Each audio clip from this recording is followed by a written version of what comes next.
Use information that'll change your life for the better? Then listen to the Del Walmsley Radio Show. Listen to the Del Walmsley Radio Show this Saturday afternoon from 1 to 2 p.m. on 97.1 FM Talk. This hour of the Annie Frey Show is brought to you by Ruler Foods. Low prices, no coupons. Ruler Foods. That is exactly what I needed to hear. Thank God someone here knows what they're talking about. That's us. That's right. Gotta love this American ride. All right, you need to take the time and get the full picture. Come on, turn the radio on. It's Saturday and I won't be long. Don't get me wrong. I love the ladies. I mean, they rev my engine, but they don't belong in the newsroom. It is Anchor Man, not Anchor Lady. What do you want from me? I'm not America's sweetheart. Goodness sake, kid. Keep your voice down. Your father's listening to the radio. I'm not America's sweetheart. This is the Annie Frey Show. Welcome to the Annie Frey Show. We're grateful that you're spending some of your afternoon with us. Before we get to our guests, listen to this from yesterday from Stuart Varney. The National Archives just found more than 5,000 emails connected to President Biden, Vice President Biden, I should say, apparently showing he used a number of different pseudonyms when he was the VP. Well, what the heck is that about? A man at the front of this investigation, our congressman here, Jason Smith, representing Missouri's 7th District, and the chairman of the House Ways and Means Committee joins us. Congressman, thank you for the time today. It seems to really be heating up with these investigations that your committee and other committees are working on. It's great to be with you, Annie. Yeah, it's amazing. We just keep turning different leaves, and underneath those leaves and those rocks, we're finding a lot of other items. It's madness that, for example, the Vice President of the United States has used so many fake names when he was Vice President, but it's not surprising because we have found from the whistleblowers and from other witnesses that he's also been referred to as the big guy and as the brand. So it's quite common for this family, this president, to use different fake names, but also they like to set up a lot of LLCs and shell companies so that money can continue to pass through. And we have discovered more than 20 of those as well. So we're speaking with Congressman Jason Smith, who's the chairman of the House Ways and Means Committee. I'm glad you brought up that phrase, the big guy, because that was from the big guy that came out, my recollection is, with the Hunter Biden laptop. And it took us, unfortunately, an incredibly long amount of time to realize, yeah, that's an actual, well, I think a lot of us realized it early, but to acknowledge that it was actually Hunter Biden's laptop. But, you know, making the connection of the big guy and Joe Biden was a bit of a stretch for maybe some of our friends on the left. What are you finding in your investigations right now that is going to be unequivocal evidence for anybody, undeniable evidence, that there is a distinct and provable connection between Joe Biden and Hunter Biden? We're working on a lot of those items, but I will just tell you some information that came out from the IRS whistleblowers before our committee was several messages, including one WhatsApp message that was from Hunter Biden to a Chinese business partner that he had. And in that message, he was demanding a response to his demands and his request. And he said, I am seated right here next to my father, and we are waiting for your response. And up until we released that message, the end of June, President Biden was sticking to a story that he knew nothing about his son's business dealings. But when we released that, the White House started singing from a different tune. They then started saying President Biden had no business dealings with his son. It just continues to change. We're continuing to ask more questions. Myself and Jim Jordan have subpoenaed 4 individuals to come to Congress that we need to ask questions to, 2 FBI agents and 2 IRS agents. And the reason why we had to subpoena them is because this administration has been blocking our attempts to voluntarily have them come before our committee to answer questions. And these 4 will be very important to help connect the dots, what the whistleblowers have said and what other people have said. Congressman Jason Smith speaking to us now. He represents the 7th District here in the state of Missouri. He is the chairman of the House Ways and Means Committee. He is as plugged in as you can get to the investigations that are taking place with that slim but very important Republican majority in the United States Congress and the House of Representatives. Your pursuit to get to the bottom of this and to be able to make sure that the American people understand who Joe Biden is and what he has done in his decades and decades and decades of air quotes public service, because a lot of this seems to be self-service.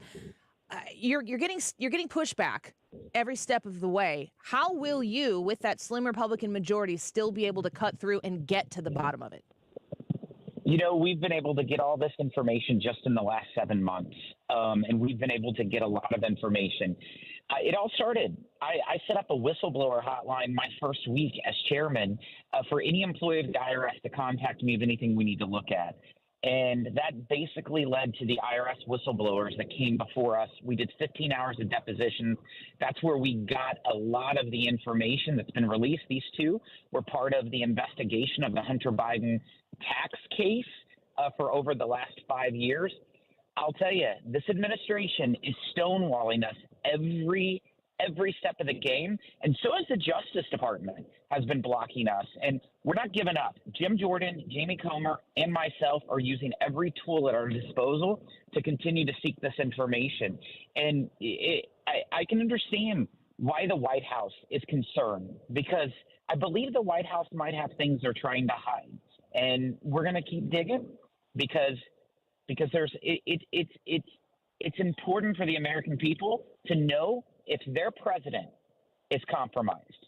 And the fact that $20+ million has came to Hunter Biden and the Biden family affiliates in just a short period of time from countries of China, Ukraine, Romania, just to name a few, should make any American very concerned. I completely agree with that. Congressman Jason Smith speaking with us right now.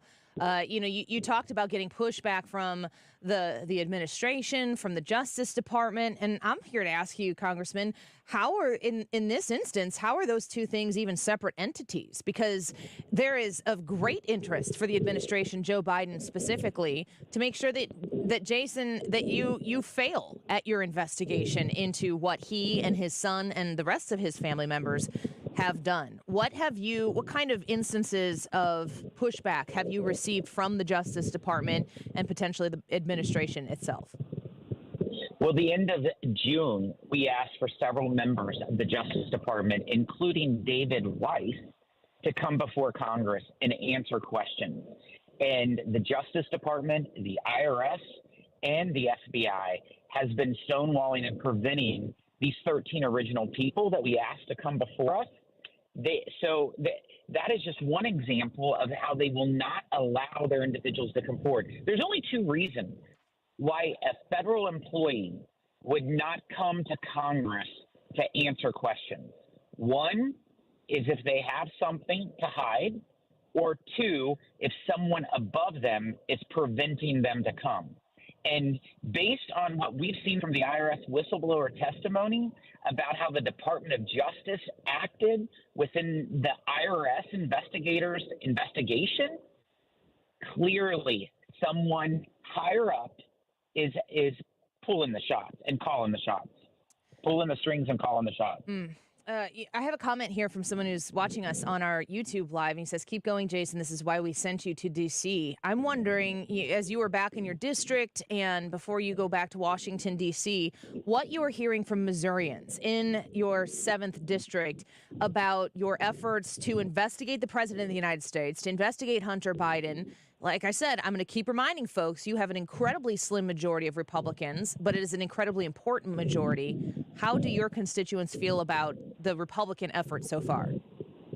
Annie, I'm on the road right now in what we refer to as the Boot Hill of Missouri. And I'm going into my 12th county in the last 48 hours talking to people throughout southeast and south central Missouri. And I'll tell you, they are worried about the information that has been uncovered and what's coming out. They're worried about the direction of our country, and they're worried about our president being compromised. And they keep telling me, keep working hard, keep fighting, keep pushing through. We clearly have a lot of obstacles before us when you're dealing with the president, his administration, all of his agencies that's under his control. It's a different ballgame, but the American people deserve the truth, and they want the truth. And that's, in fact, what they are constantly saying to us while we're traveling. Yeah, I'm getting a lot of people commenting here from our various platforms, thanking you for what you're doing and telling you to continue pushing forward. Before we let you go, speaking here with Representative Jason Smith of Missouri's 7th District, the chairman of the House Ways and Means Committee. Congressman, what do you want the American people to key their focus on right now? Because there's so much, we're not even talking about the Trump stuff that's going on. It's a lot to consume for a voter, for a taxpayer, for a constituent, for a citizen. Where do you want, regarding the Biden investigations, where should people train their focus? Where we are focusing right now, and where I've issued the subpoenas along with Jim Jordan to 4 federal employees, 2 FBI agents and 2 IRS agents, is based on a meeting that happened on October 7th when now special counsel David Weiss told our IRS whistleblowers and these other people in the meeting, according to the IRS whistleblowers, is that he did not have the authority to bring charges against Hunter Biden in California and in Washington District of Columbia, and that he was denied to be a special counsel. The whistleblowers are saying that's what he said, but the Attorney General of the United States testified before Congress, before Senator Grassley, and said that Mr. Weiss has complete authority to bring charges anywhere that he wants, and that if he needed to be special counsel. But the facts aren't lining up. But I'll tell you, the folks at the Department of Justice appear to continue to be changing their tune, which is quite disturbing. The IRS whistleblowers, they have been consistent. Congressman, we're really grateful for your time. We know that you're on the road and you're working to talk to and see and serve those constituents in the 7th District of Missouri. So thank you for fitting us in here. We really appreciate it. It's great to be with you all. Take care. We look forward to having you back. Thank you so much. Congressman Jason Smith, representing Missouri's 7th District. He's the chairman of the House Ways and Means Committee, and really at ground zero for all of these investigations into the Hunter Biden connection to Joe Biden. Brad, when I'm listening to him talk about these investigations, how much of any trial, anywhere, any investigation, any lawyer that's trying to make a case and put a case together, you often know what happened. I mean, you don't have to have evidence that will convince a jury of your peers outside of a court of law to pretty much know what happened. Right. But if you're going to convict somebody, if you're going to take somebody's freedom or maybe their life in some instances, you absolutely have the burden of proof to prove guilt. Right. The presumption of innocence, incredibly important. I wonder what some of these congressmen and what they've heard, what they've seen, what they've experienced, I wonder what they know. Right. And what they're waiting to say, we need this piece of information. Right. We need this specific evidence. Yeah. I know there's kind of like this push, like, well, let's get on with it. We got a lot. No, I want them to cross every T and dot every I. I want something Loctite and solid. Again, this is a very big deal. We say it whenever they go after Trump, they being Democrats, Democratic law lawyers and whatnot. When they go after Trump, we are like, this is a big deal because this is a former president of the United States. This is also a big deal because this is a president of the United States. So we shouldn't do it for political reasons. There should be some there, and there better be a lot of there if we're going to do it. If we're going to be intellectually consistent, we need to do that. But man, it's sure looking like there's a lot of there. More than maybe we initially imagined. Exactly. Tens of millions more than we initially imagined. And I might add, everything that we just described there was never once afforded to Donald Trump. Candidate Donald Trump, President Donald Trump, never once. And then now you're here, and we are living in a corrupt, upside-down society. I'm very grateful that Jason Smith was able to give us some of your time. That's a testament to you, the listener. He wanted to speak to you, and I'm very grateful to have been able to bring that to you, that interesting conversation about the investigations that they continue to pursue. 5,000 emails under aliases? What the heck was he talking about under aliases? Mike Davis is going to join us when we come back here on the Annie Frey Show. We also have a big Annie Frey Show announcement about one of our cast members. A lot of you folks may have heard already, but we're going to have that announcement for you. I'll tell you what's going on right when we return, so don't go away. There's someone I used to see, but she don't give You're listening to the a damn. Annie Frey Show on St. Louis's home for conservative talk. Follow Annie on Instagram at The Annie Frey Show. Let me get to the point. Let's roll another joint and turn the radio loud. I'm too alone to be proud, and you don't know how it feels. You don't know how it feels to be me. Thomas Helbig, Bob Kershaw, and Tammy Kershaw of the Retirement Advisory Group want to help you build your own personalized, structured income plan.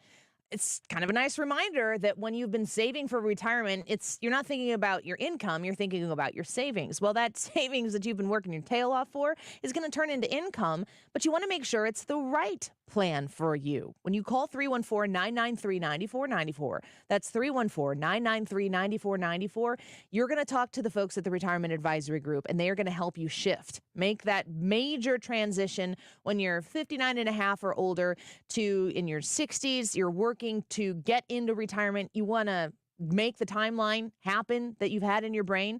You go to the Retirement Advisory Group. They're going to help you get there. Call them and schedule a no-cost, no-obligation retirement review today at 314-993-9494. That's 314-993-9494. You can learn all about how you can set yourself up with them online at retirementkey.com. If you're hiring, it can feel like you're trying to find a needle in a haystack. You can hope the right person comes along, or you can just use ZipRecruiter. And now you can try it for free at ZipRecruiter.com/radio. In fact, ZipRecruiter has helped a lot of business owners find their needle in a haystack, like Marco, president of operations at Telly Tires and Auto Centers. Because Telly Tires has grown a lot in the last few years, Marco needed to hire everyone from a receptionist to a store manager to a head mechanic. ZipRecruiter helps me find all the right people, even the most difficult jobs to fill. ZipRecruiter helps me keep my business running. Take it from Marco and millions of other businesses who've used ZipRecruiter. ZipRecruiter can help you find the needle in the haystack.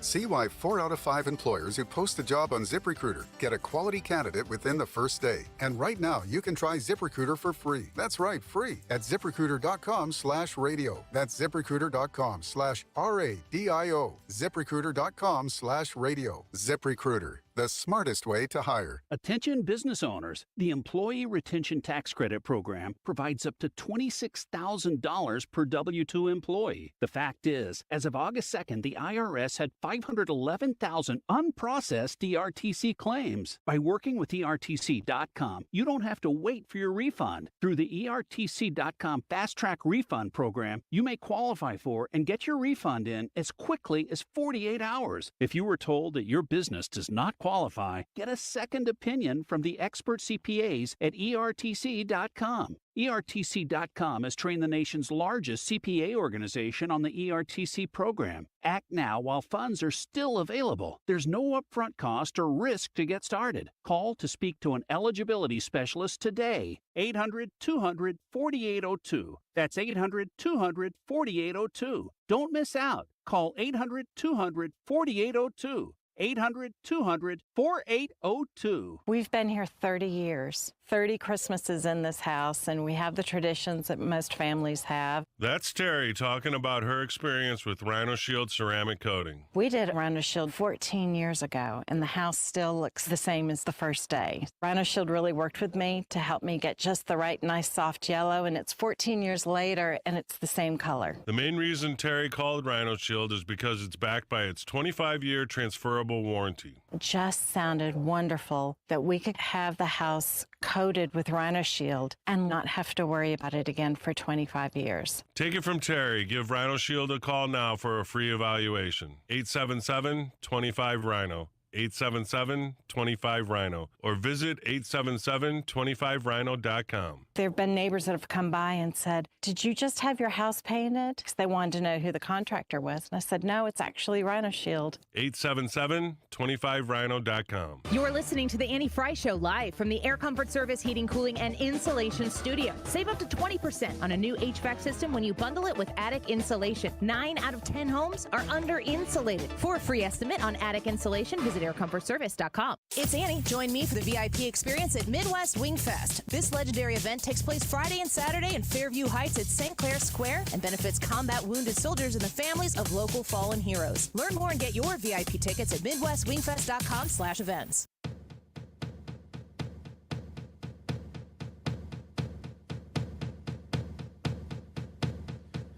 Give me a second, I need to get my story straight. My friends are in the bathroom getting higher than the Empire State. My lover, she is waiting for me just across the bar. My seat's been taken by some sunglasses, asking about a scar, and I know I gave it to you. Welcome back to the Annie Frey Show. Just got done speaking with Congressman Jason Smith, who is the chairman of the House Ways and Means Committee, and he is helping lead that investigation into Hunter Biden, his business dealings, and I'm just going to call obvious connections to Joe Biden, then Vice President, now the President of the United States. We're going to shift gears here, and we're going to now be joined by Mike Davis, who is the founder and president of the Article 3 Project. We've had him on here to talk about Donald Trump and all his legal issues. There's so many things to discuss, but I want to talk to Mike Davis today about what is going on with these aliases, 5,000 plus emails that we haven't even seen all of them yet. Welcome back to the show, Mike. It's a pleasure to have you here. Thank you for having me. Of course. I want to give you the opportunity to weigh in on what we know so far about Hunter Biden and his connection to Joe Biden, those business dealings that Joe has said, I know nothing about those. In your legal opinion, is there evidence that Joe Biden was lying when he said that? There's overwhelming evidence that President Biden was lying when he said he was not aware of and had no involvement with Hunter Biden's corrupt foreign business dealings. And House Republicans need to move forward immediately with an impeachment inquiry because we have a president of the United States who is clearly compromised by tens of millions of dollars of foreign bribes and other corruption to, it seems, every Biden family member except for the 5-year-old granddaughter who they just acknowledged under political pressure after 5 years. And this is no game where we see bribes coming from Ukraine with Burisma, a $10 million bribe going to Joe Biden and Hunter Biden. Joe Biden, as the vice president of the United States, was put in charge by President Obama of Ukraine. Vice President Biden leveraged that $10 million bribe to threaten to cut off $1 billion in foreign aid to Ukraine if Ukraine's president didn't fire the Ukrainian prosecutor investigating Burisma and the Bidens. We also have maybe $10 million coming from China and elsewhere. House Oversight Chairman James Comer has found at least $20 million. It could be $30 or $40 million to the Bidens. And this is no joke. Look where our trouble spots are in the world right now. It's Ukraine with Russia and China and Taiwan. And it's no accident. It's because we have a corrupt, weak president of the United States, and our enemies smell our weakness, and they're taking advantage of that. Russia invaded Ukraine and took Crimea when Vice President Biden was in charge the last time. No invasion of Ukraine during 4 years of Trump. Now it looks like Russia's trying to take the full enchilada, all of Ukraine, when Biden is back, because Putin knows that Biden is weak and corrupt. They have 17 audio recordings, 15 with Hunter and 2 with Joe from this Burisma executive, where he's being shook down for this $10 million bribe. Guess what? This Burisma executive is almost certainly a Russian asset. So that means Putin has these 17 tapes. That's compromising material on the president of the United States. House Republicans need to get moving on opening this impeachment inquiry. We're speaking with Mike Davis, the founder and president of the Article 3 Project. If you'd like to support the Article 3 Project, go to article3project.org. That's article the number 3project.org. You mentioned Obama, and I think that there are so many layers to this onion, if you will. It stinks like one. And if you are starting to see the evidence that you said is overwhelming that connects Hunter Biden and Joe Biden, I mean, it seems to me, not a legal expert, that we're just starting to scratch the surface about how broad this corruption might have been. Joe Biden was put in charge of Ukraine. He was sent to Ukraine.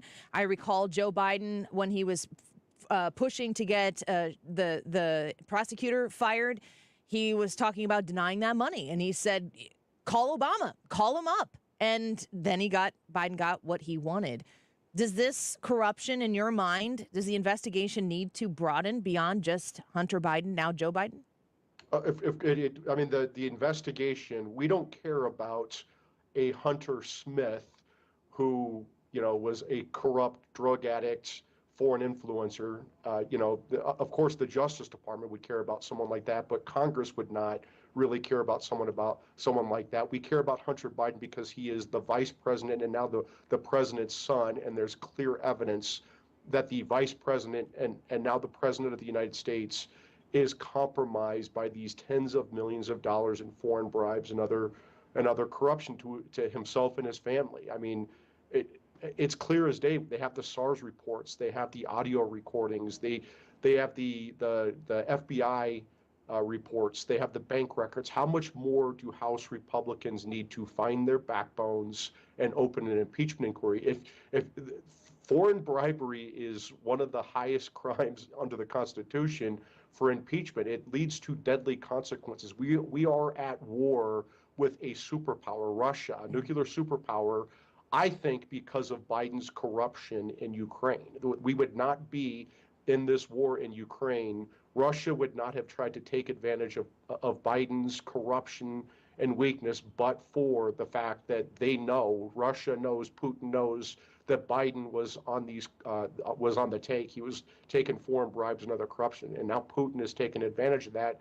And what's going to be catastrophic for the United States is when China takes advantage of this and tries to go after Taiwan, invade Taiwan. I mean, this is disastrous for the United States. This foreign bribery and corruption has disastrous consequences. We've already spent, over $100 billion in Ukraine. How much more are we going to send to Ukraine because Joe Biden and Hunter Biden took a $10 million bribe? Founder and president of the Article 3 Project, Mike Davis, with us. He's also former chief counsel for nominations of the United States Senate Committee on the Judiciary. You keep saying the word foreign bribery, and I think it's important for listeners here, distinguish between legal terms and like corruption. Corruption is a word, but it's also a legal term. When you're talking about foreign bribery, and we're talking about foreign bribery taking place at the highest level of vice president of the United States, have we as Americans ever seen any type of corruption to this extent in our history so far? I'm not aware of it, and this is quid pro quo corruption. I mean, Biden went on TV, and because he's so stupid, and admitted that he threatened to cut off $1 billion in U.S. aid to Ukraine if the Ukrainian president didn't fire the Ukrainian prosecutor investigating Burisma and the Bidens. What he left out was that Burisma was paying him $10 million to do this, and he also was so stupid that he didn't realize that he was walking into a trap with this Burisma executive, because this Burisma executive taped him twice shaking down a bribe, and taped Hunter Biden 15 times shaking down this bribe. There is smoking gun evidence that the president of the United States is compromised by this foreign bribe. That's just with Ukraine. That doesn't include Romania, China, all these other places that James Comer on the House Oversight Chairman's hunting down, and the House Ways and Means Committee Chairman Smith and Jim Jordan on the Judiciary Committee. Biden's not going to be able to run from this, and it's going to be very interesting what the Democrats do when there is just incontrovertible evidence that Biden took a foreign bribe. There are tapes, there are bank records.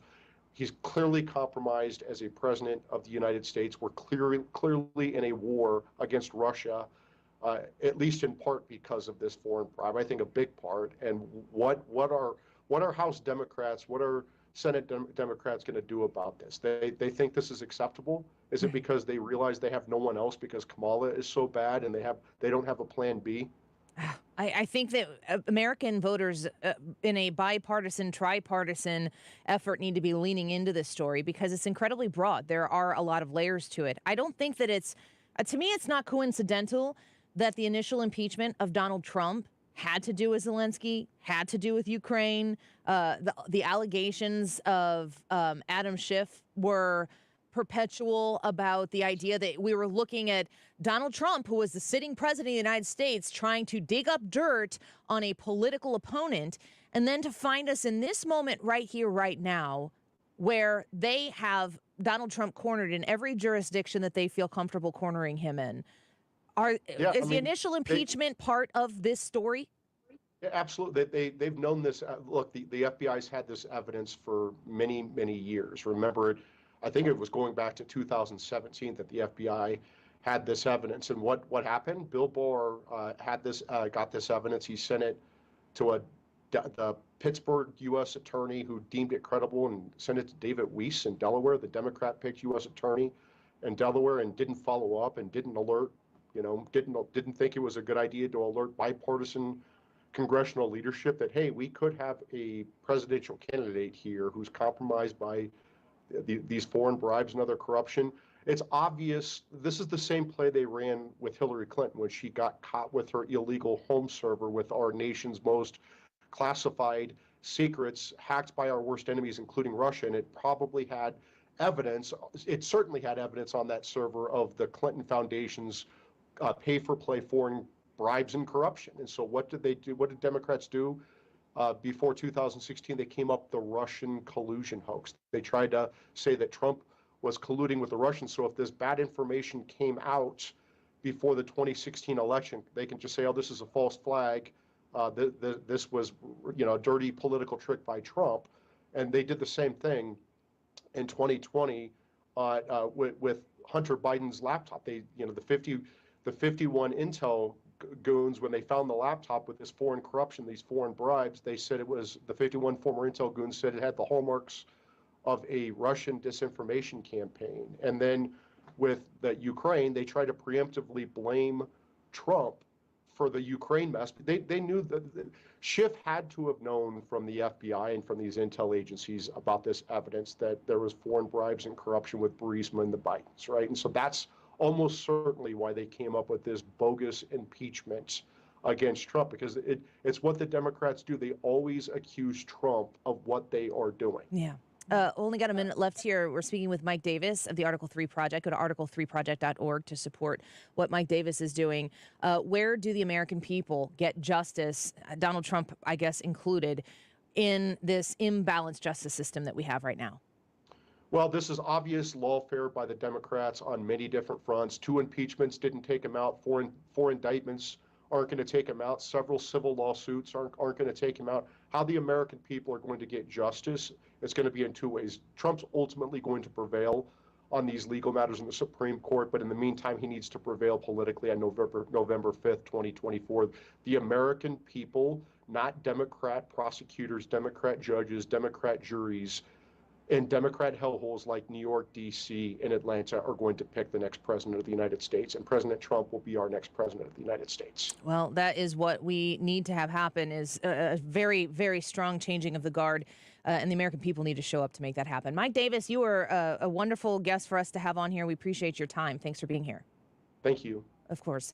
Article3project.org to support Mike Davis if you would like to learn more about what he is doing there in those efforts. And always very grateful to have him come join us and share a lot of this insight with us. We're going to take a quick break. When we come back, that show announcement, some changes taking place on the Annie Frey Show, and I will tell you what those are when we come back. Don't go away.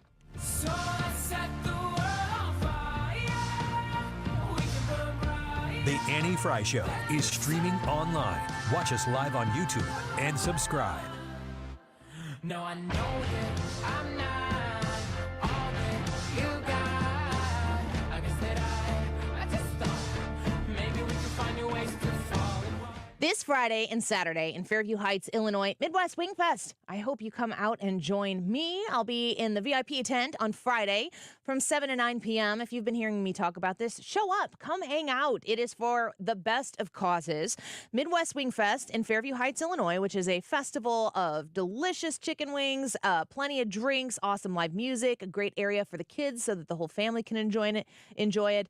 It's a festival that benefits combat wounded soldiers and families of local fallen heroes. We've had Doug Shoemaker on here multiple times to talk about all of the purpose behind Midwest Wing Fest.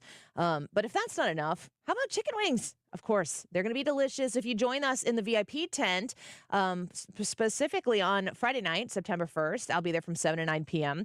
You get your VIP tickets by going to MidwestWingFest.com/events. You enjoy unlimited chicken wings from Dandy Inn, beer from Chick Fritz Distributing, as well as private restrooms, easy to access, and a great way to enjoy a beautiful evening Friday night. I looked at the weather. It's supposed to be fantastic. Bring your friends out. Bring your family out. MidwestWingFest.com/events. Okay, so you filed your taxes this year, but you know you have past IRS issues. And now the IRS letters are coming. Hi, this is Lance Story with the Lance Story Law Firm. Don't ignore those IRS letters. They're important and give you rights and deadlines to defend yourself. Waiting could cause you to lose those rights. Call the Lance Story Law Firm now and let us help you get ahead of the IRS and defend your rights while you still have time. The Lance Story Law Firm is located here in St. Louis, so take the first step and hire a tax resolution attorney. We've made it super easy to schedule your free consultation in person, or you can do a phone call and save travel time. Remember, IRS problems are legal problems. So before you send money to some out-of-town, high-pressure salesperson, give us a call at the Lance Story Law Firm. Call today at 314-238-7360. That's 314-238-7360. Or go visit LanceDruryLaw.com. The choice of a lawyer is an important decision and should not be based solely upon advertisements. This is a special alert to all Americans who own a vehicle with less than 200,000 miles with an auto warranty about to expire or with no warranty coverage at all. Due to a decline in the economy, CarShield is announcing a low-cost month-to-month vehicle protection plan that is now available to the public to save any driver out-of-pocket expenses on future auto repairs. Call now to find out how you can pay almost nothing for covered auto repairs. Yes, you heard that correctly. Pay almost nothing for covered auto repairs. An open phone line has been established for all drivers to call for a free quick quote. Call 800-652-5241 now. Drivers who are covered will not have to pay for covered repairs again. This protection plan is at an all-time low. Additionally, drivers who activate this vehicle protection today will also receive free roadside assistance, free towing, and car rental options at no additional cost. Call us for your free quick quote today.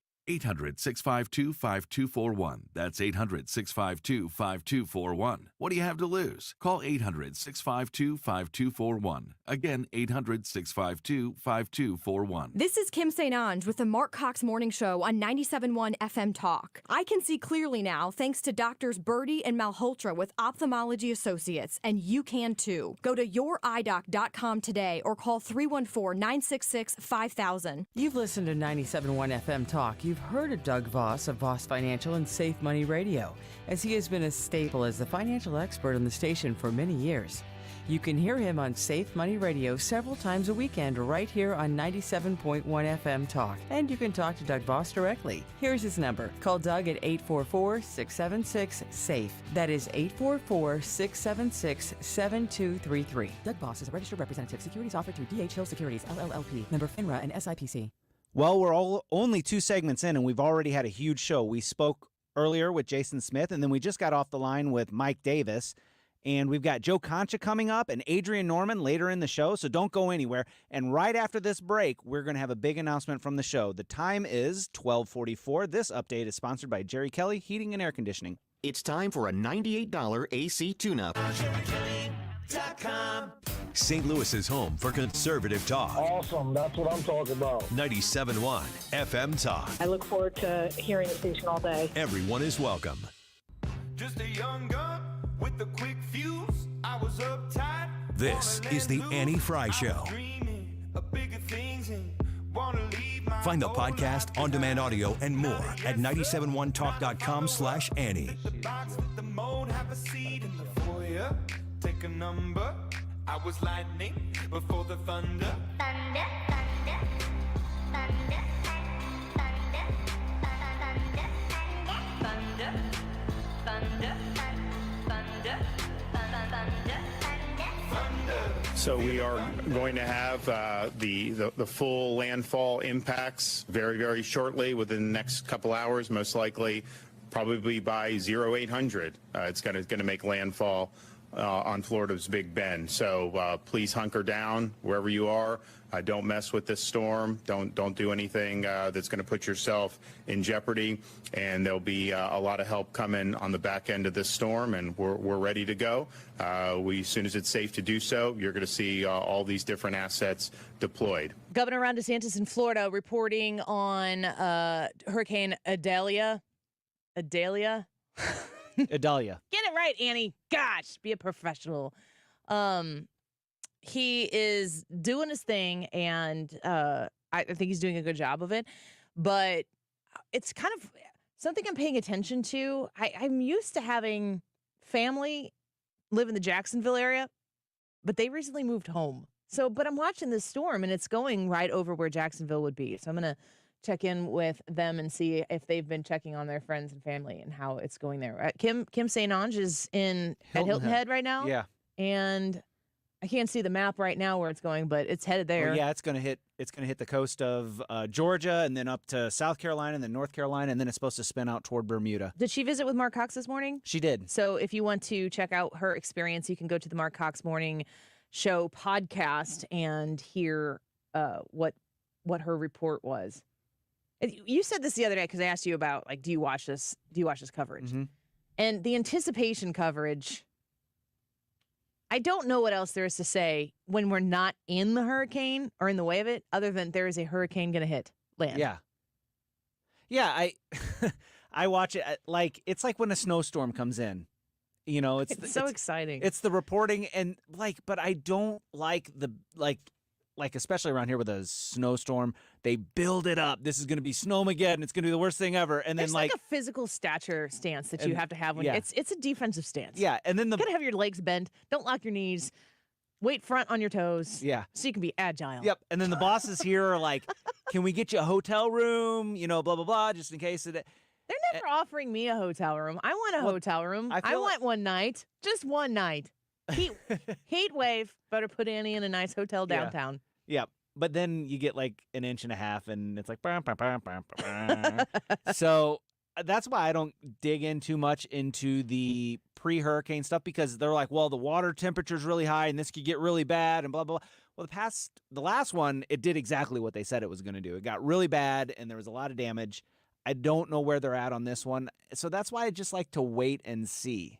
You know, and then once it starts hitting, you get a better idea of what the severity of the storm is going to be, how bad it's going to be for people, how you can help, all of those sorts of things. I'm mildly entertained by leftists who come and are like, oh, now you're in favor of government funding? I'm like, you don't get it. You just don't get it. Like the idea that you want to police the kind of ceiling fans that I have in my house and compare that to hurricane recovery aid. Yeah. No. I mean, bring it on. Send me your messages, but it's not the same. No. And I have to believe that intellectually these people know that, but they get their kicks on trying to make people like me defend government spending. No. That's not how it goes. We pay tax dollars for collective efforts that the government needs to provide that we can't sufficiently provide for ourselves, like battling hurricanes, not ceiling fans. Yeah. I might argue and push back that I don't think that they know the intellectual difference. I mean, some of them might, but those are the ones pulling the strings. I would say the ones that are out there that are like government spending is good. They view all government like, oh, police and firefighters, those are socialist programs. No, they're not. They're social programs. There's a difference between social programs and socialism. Yeah, there sure is. But most people don't even know what socialism is, and that's why you get away with socialist policies being pushed. Yeah. I don't know that they all know the difference. America is so blessed. This country is so incredibly blessed because of capitalism that we get to dabble in socialism. That's how good we have it here. We are so blind to the blessings that have been bestowed upon this country because of the founding fathers and the priority and distinction that they put on the people over the government and the inability for the government to come in and police everything we do, everywhere we do it, every way we do it. That separation and the push towards innovation. I mean, good grief. If you think about a lot of the green energy things, do you think that there would be massive money involved in creating a truly, oil separated powered vehicle? Like, would it not be one of the greatest things to ever achieve scientifically, innovatively, to come up with a vehicle that could be powered by something that you could produce without having to take it from the ground? That would be fantastic. Mm-hmm. Capitalism is what will get you there. Yes. That is the only way that happens. Yes. There is no pressure to go innovate and risk to that level if there aren't Scrooge McDuck gold doubloons on the other side of that effort, where you get to go dive into that separate room in your house that you have just for your gold coins. That's where that innovation comes from. Not from, we're going to need you to replace your ceiling fans to, green energy and stuff. But Leo DiCaprio gets to have he's got 30 ceiling fans in one room that are not compliant, and he pays for carbon offsets because he's filthy rich, and then he gets to go to bed feeling better than you. I don't know that he has a room with 30 ceiling fans, but I imagine he would. Yeah. He probably does now. Yeah, but he's also one of those ones that he drives around one of those electric golf carts. I don't know if you've seen that. No, I haven't. He's an early adopter of the EV years ago. And people are like, oh, look at how environmentally conscious Leo is. Does he have an electric golf cart private jet? Probably not. It's just...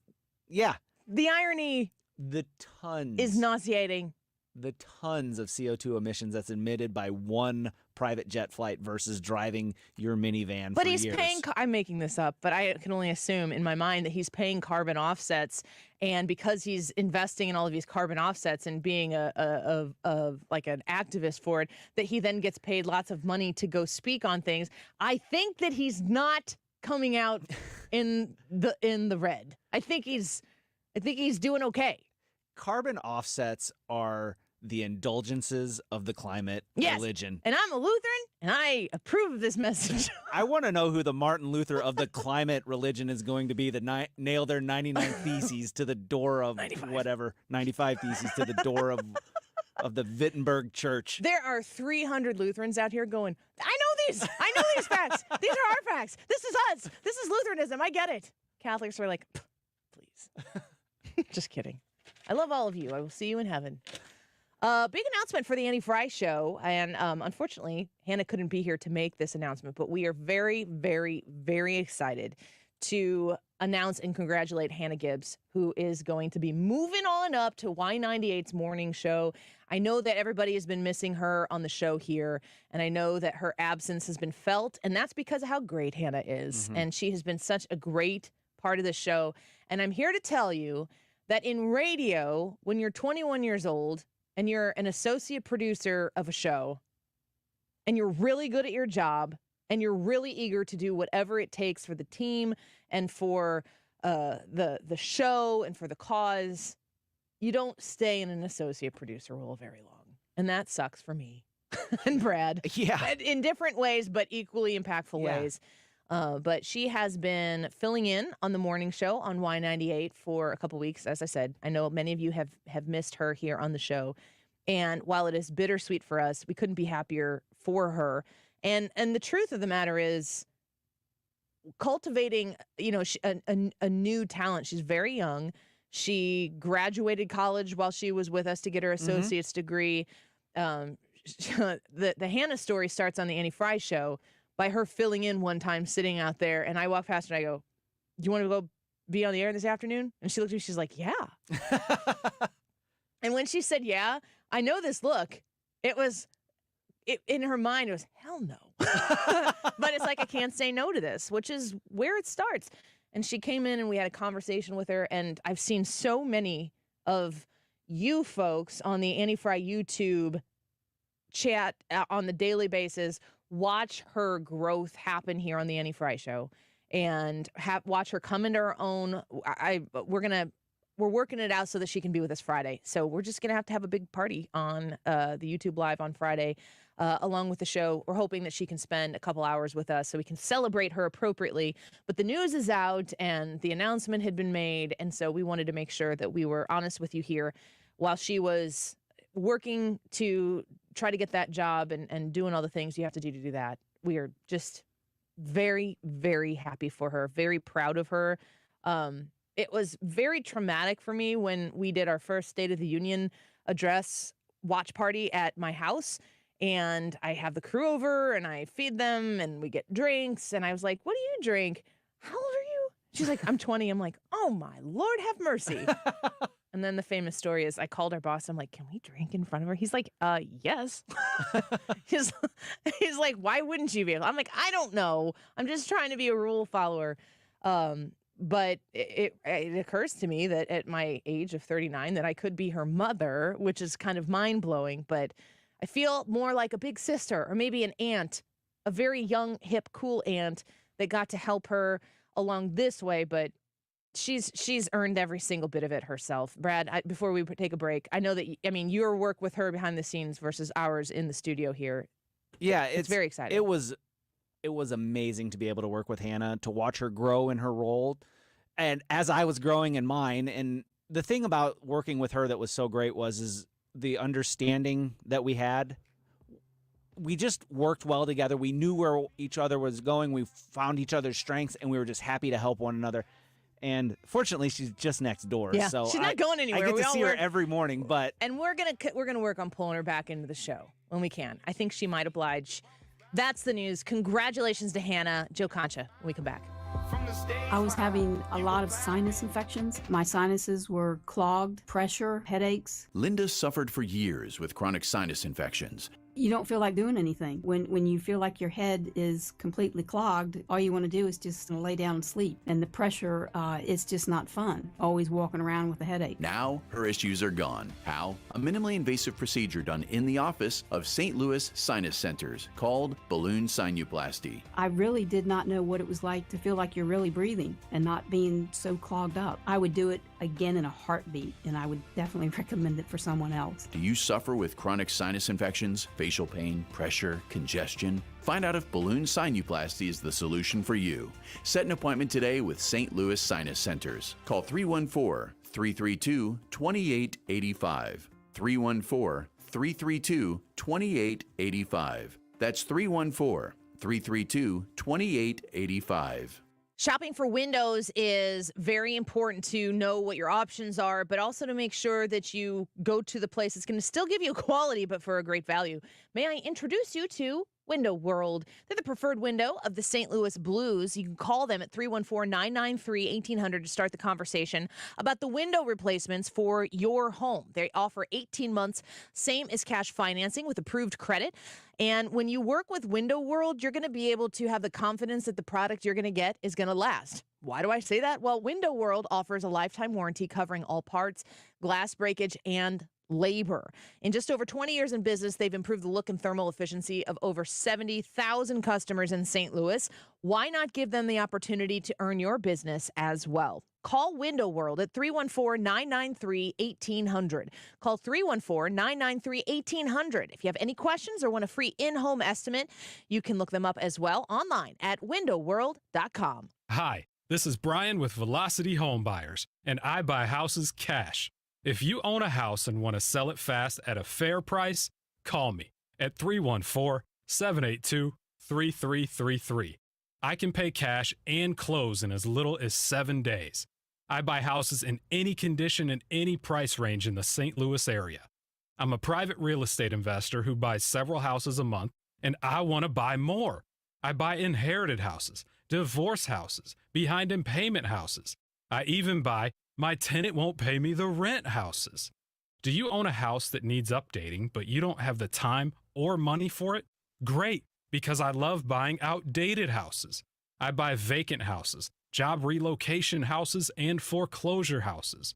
If you own a house and want to sell it fast, call me at 314-782-3333. That's 314-782-3333. KFTK FM Florissant. From the Under Law Injury Lawyers, GetJim.com studio. 97.1 FM Talk. Always live on the free Odyssey app. Search and rescue efforts in Florida. I'm Lisa Brady, Fox News. The storm surge could top 15 feet after Hurricane Idalia hit the Big Bend area earlier today as a Category 3 storm. Idalia is the strongest storm to hit this part of Florida, to make landfall in this part of Florida in over 100 years. FEMA Administrator Deanne Criswell says she'll travel to Florida later today and that President Biden spoke with Governor DeSantis today, adding that more than 1,500 federal responders are already on the ground to offer assistance. At least 2 people have died in Florida in what the Highway Patrol calls weather-related crashes as Idalia keeps moving. Now a Category 1 hurricane through South Georgia into South Carolina, where it could pose a double threat. Fox Weather's Brian Norcross. The water, the wind starts pushing the storm surge toward Charleston and the various inlets and harbors and so forth along the coast here. But the bigger event is this band of very heavy rain. This is 5 to 8 inches, some areas 12 inches, kind of up in the higher elevations. Then all that water has to come down the rivers, down into Charleston, down into Georgetown, down to the Myrtle Beach area and Savannah and so forth. So you can get flooding from the higher elevation on down to the coast, and this is a significant threat. President Biden is set to speak after a briefing on the hurricane and the ongoing wildfire recovery on Maui. The U.S. Embassy in Haiti now urging U.S. citizens to leave as soon as possible, citing security and infrastructure challenges amid escalating violence. Just getting word that Senate Republican leader Mitch McConnell appears to have frozen up during a press briefing for the second time in recent months, escorted away by an aide after first asking a reporter to repeat a question and then taking an extended pause. McConnell fell and suffered a concussion back in March. America is listening to Fox News. I'm Kareem Abdul-Jabbar. I learned about atrial fibrillation the hard way. My symptoms would come and go. Shortness of breath, fatigue. I kept going. Then I got so lightheaded, I couldn't. My doctor said I have AFib, so I'm about 5 times more likely to have a stroke. Other symptoms, irregular heartbeat, heart racing, chest pain can come and go, but the risk of stroke stays. If you have symptoms, tell a doctor. Visit notimetowait.com. Sponsored by Bristol-Myers Squibb and Pfizer. There are more identity threats than you realize. Even if you monitor your credit, only a little personal info needs to leak out, like your social security number or password.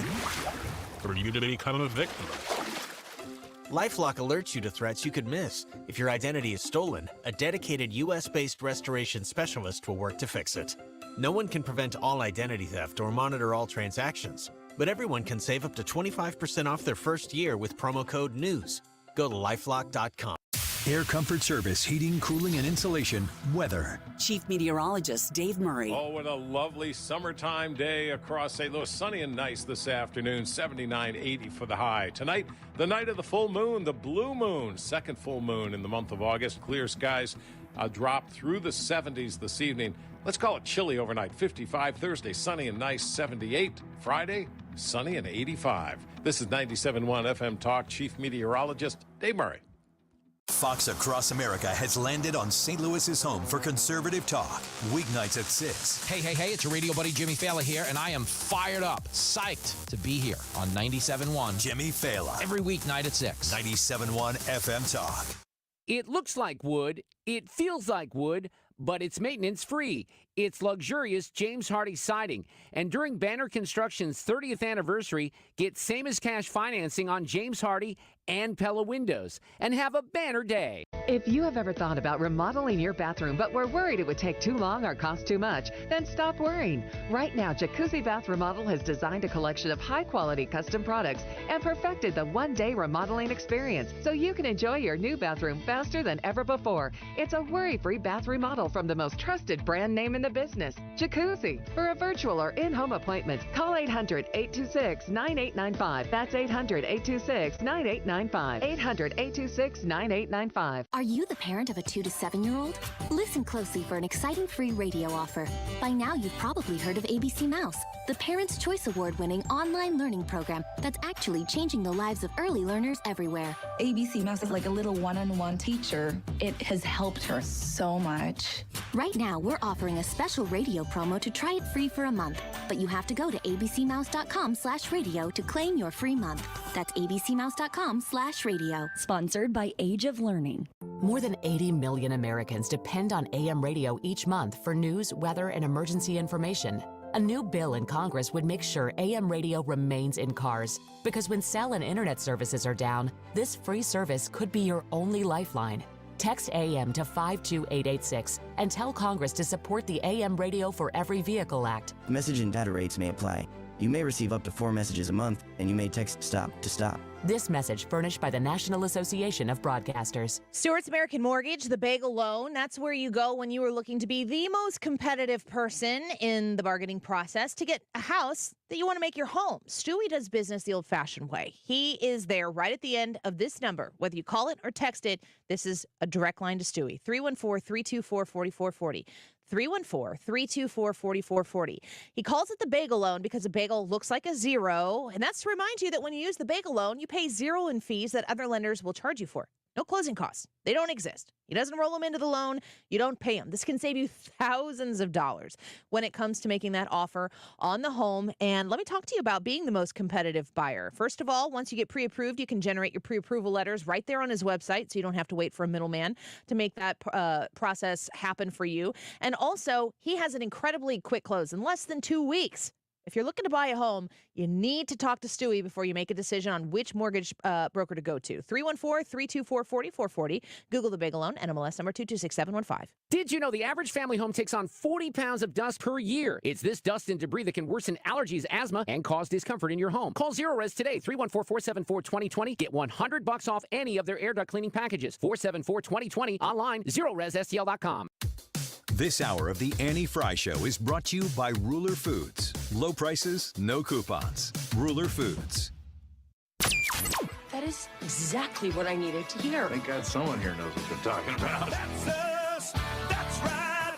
Gotta love this American ride. All right, you need to take the time and get the full picture. Come on, turn the radio on. It's Saturday and I won't be long. Don't get me wrong. I love the ladies. I mean, they rev my engine, but they don't belong in the newsroom. It is Anchor Man, not Anchor Lady. What do you want from me? I'm not America's sweetheart. Goodness sake, kid. Keep your voice down. Your father's listening to the radio. I'm not America's sweetheart. This is the Annie Frey Show. Crooked Joe Biden is not only dumb and incompetent, I believe that he has gone mad, a stark, raving lunatic with his horrible and country-threatening environmental open borders and DOJ, FBI weaponization policies. He is a mental catastrophe that is leading our country to hell. We'll end up in World War III because of this man, and for no reason whatsoever. Thank you. What you know, Joe? Joe Concha, columnist at The Messenger. Well, there's President Trump in one of his messages on Truth Social talking about the incompetent Joe Biden, the President of the United States. Joe Concha joins us right now. I've got a ton of questions for you, including a video you just tweeted out about Mitch McConnell. What's going on in Washington, D.C. these days? We have too many old people running our country. It seems I'm sorry. Yeah, I mean, Mitch McConnell is in his 80s. Joe Biden's in his 80s. John Fetterman is not in his 80s, but he had a massive stroke last year, and clearly he has not remotely recovered from that. And he was already in the hospital on 2 occasions, one time for 6 weeks this year. And then obviously Dianne Feinstein, who is retiring, but she should retire immediately. It shouldn't even have to wait another year to do that. Is clearly not.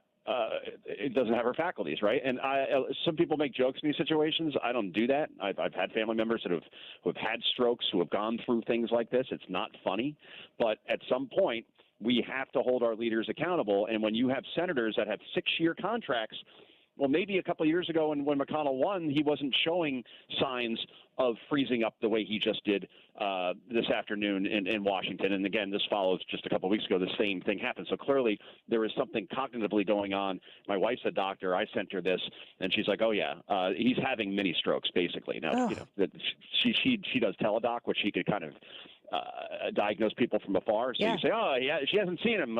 She hasn't she hasn't tested him. Just by viewing this, she's like, that's a mini stroke right there. You don't freeze up otherwise if you're not having something like that, and it'll only get worse. He's got to rest.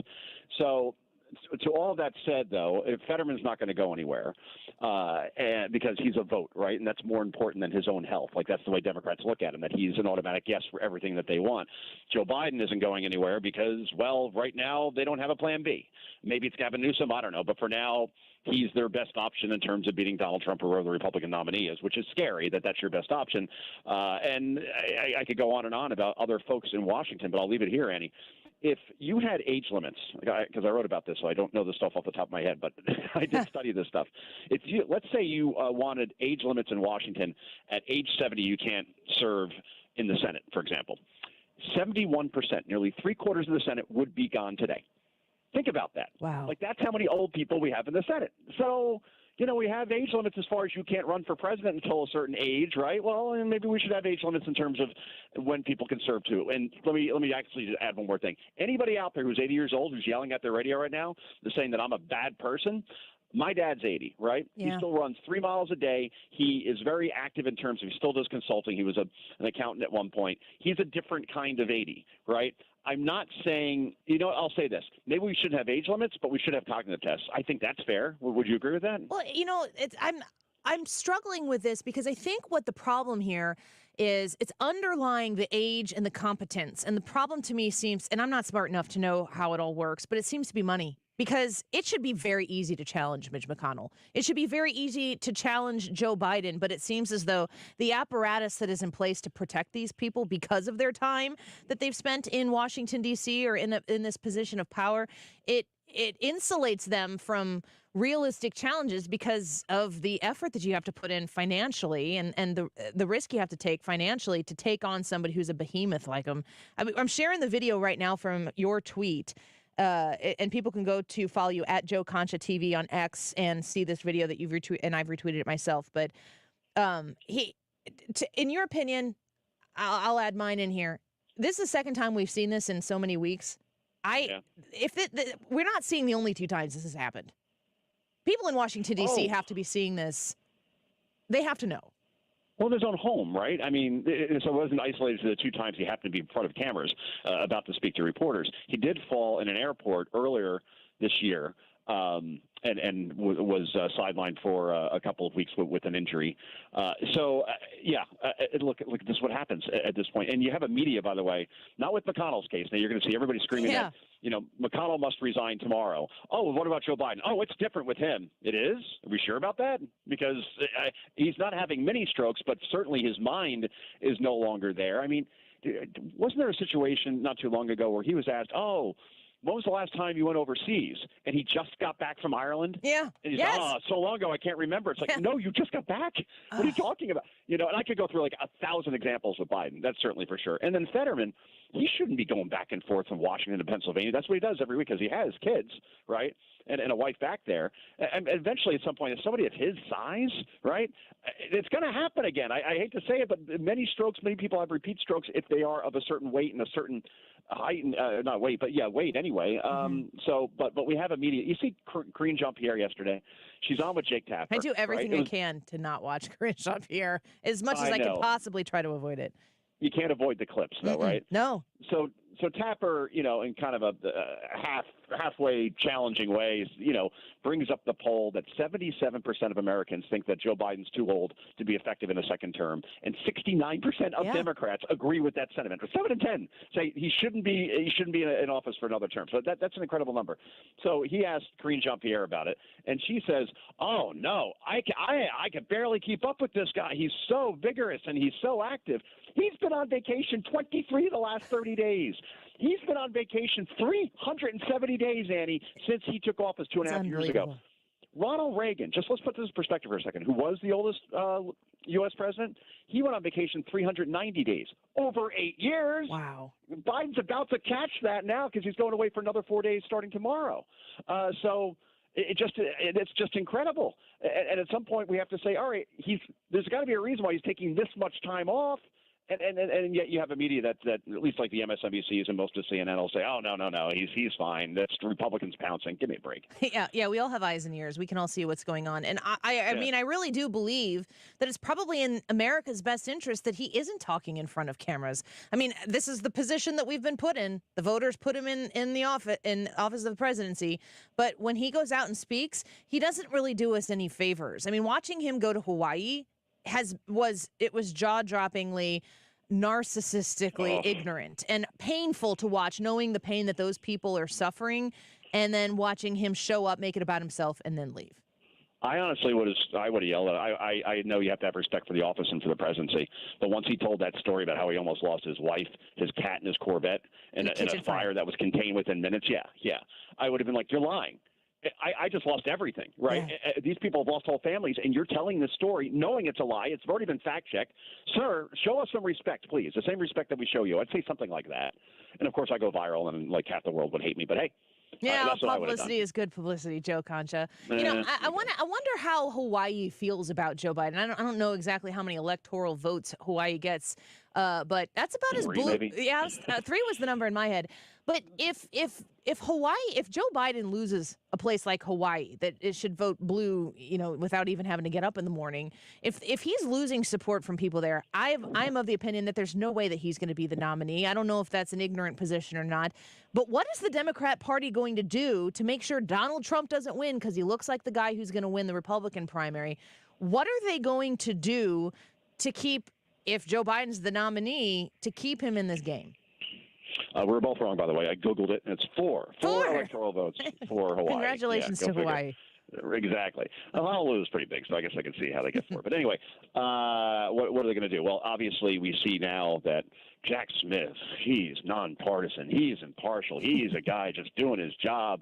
He's the guy who asked for March 4th for a trial date. Right. March 4th, the day before Super Tuesday, the most consequential primary day by far.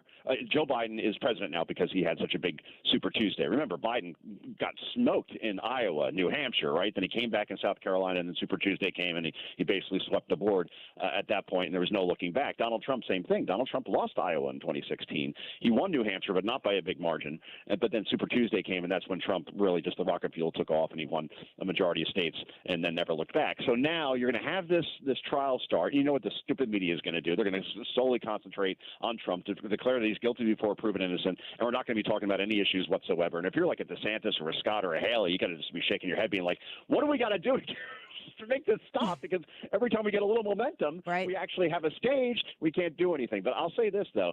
I mean, if people want to be reminded about Ron DeSantis in terms of his ability to lead, you look at him during this hurricane, and I know it's still going on, and, we'll see the aftermath and everything, but the preparedness and the transparency and the way let's put it this way, Hurricane Ian last year, Annie, that was the most expensive hurricane of all time. I mean, that was devastating. That was Cat 5. The storm surges were just incredible, and he had that area back up and running in a hurry in terms of power, in terms of roads, in terms of a lot of things. And it looks like that very well may be the case here again with this devastating storm. You want to see how somebody be a leader. That's DeSantis right now in Florida. You wish that all governors would respond in the way that he has to this point. Yeah, I completely agree. Last question for you, Joe Concha. Watching everything that is being thrown at Donald Trump, certainly guilty before proven innocent in the court of public opinion and even in Congress in some ways when he was president. Do you, from where you sit and where you view this right now, do you think that he can still win the general? What I hear you saying is you want to say yes, but it's hard to intellectually see that happening. That's where I am. Yeah, you can't. You can't. That's why I said he should have debated last week. And one more person yells at me and says, "You're just saying that because it was on Fox. It could have been on PBS. I wouldn't have cared. I would have said the same thing. It has nothing to do with my opinion, you morons." Anyway, but this is why he should have. I'm just pushing back at this point. I can't take stupidity. Take it. Here's the thing. It's not about him being up 30 points for the nomination, all right? Think of that if you're Patrick Mahomes as the regular season. You think Mahomes is happy with just winning the AFC West? No. He wants to win Super Bowls, which he has. And that's the way Trump had to look at that debate. Like, all right, I know I'm going to beat these guys. Chris Christie's going to take shots at me. I'll either make fat jokes or remind him that he's basically at 0% in the polls, and I'll actually look good in the process in doing so. But then ultimately I will make this a contrast between myself and Joe Biden and the Democrats. And he could have used that huge platform platform and made it about the general and reached back out to those suburban women that he's lost and disgruntled Democrats that he can win back. But just to say, I got a big lead and I'm going to play four corners at this point, I thought that was a big mistake. Now, to answer your question, can he win the general? Let's put it this way. When Joe Biden is your competition, and now it's not Joe Biden 2020 where he's the moderate, and the Obama presidency was okay, so maybe he'll be okay. No, now he has a record that he has to defend. The fact that this isn't a Mondale-Reagan kind of blowout that we would be talking about now instead, if we had somebody who didn't have all the baggage that Trump had, that's the problem, right? Joe Biden should get blown out by any measure, right, because of his age, because of his competency, because of his record. And instead, it's going to be an election that probably comes down to a couple thousand votes in Georgia, Arizona, Wisconsin, Pennsylvania, Michigan. Yeah. That's my answer. The Republicans should even win Hawaii. They should even win Hawaii. Joe Concha, yeah, 49 states. We appreciate you so much. Thank you for being here with us, right there with you. Always a pleasure. Thanks, Amy. Yep, of course. Bye-bye. He is a Fox News contributor, a political columnist at The Messenger. I really encourage you to check out The Messenger. If you're looking for a fresh place to consume news that isn't all from the same slant, I appreciate that, and The Messenger absolutely does that. And Joe Concha writes great stuff there. He did a poll, or he did an article, I think it was last week, about the most likely candidates for vice president should Donald Trump be the nominee. And the number one person he put on that list, Vivek Ramaswamy. I imagine that could change weekly at this point in time. But that's today's YouTube live chat poll. We've had such a packed show that I haven't even been able to mention it yet, Brad. What am I doing? You gotta keep me on track. You're having a great show is what you're doing. Thank you for saying it that way. That was very kind of you. What is your view of Vivek Ramaswamy as a presidential candidate? You got three options: favorable, unfavorable, or I'm a Democrat. If you if you are a Democrat but you have a favorable view of him, then you've got a decision to make. But if you're a Democrat, I'd rather just you vote that you're a Democrat and kind of ask the Republicans also who would be invested in the person they want to actually win the general. But go to the Annie Frey YouTube channel. Join us there and vote in that poll, and I will read some of your comments, your reactions about Vivek Ramaswamy as a presidential candidate when we come back. We'll be joined also by Adrian Norman at 2:05. And I'm going to ask him this question. It's a complicated question. He's a staff writer at Timcast. He's an author, columnist, commentator. But I'm going to ask Adrian Norman, what is the connection that is being alleged in a lot of different spaces post-Trump mugshot? What is the connection between who Donald Trump is to Americans, American voters today, and the black community? Because there are some people saying that he is now more favorably viewed in the black community, and Adrian Norman is going to speak on that. I'm just going to put it out there for him at 2:05 and see what he has to say. We'll be right back. This is the Annie Frey Show. Follow Annie on Twitter at Annie Frey Show. What you know, Joe? I just can't figure. What you know, Joe? I don't dig you. What you know, Joe? Hey, stop your squawking. Just ain't talking, 'cause I don't know.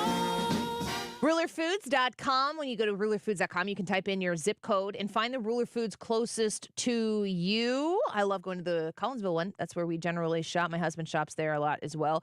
If you are looking to save on some great Labor Day weekend food, grilling, all the fun stuff for having a little get-together, how about baby back pork ribs or Heritage Farms fresh chicken tenders, $2.49 a pound, boneless pork chops or fresh hamburger patties, $10. That's $1 per patty or pork chop. Seedless watermelons, a great fresh produce seedless watermelon or a big pack of 18-ounce blueberries, $3.67 each.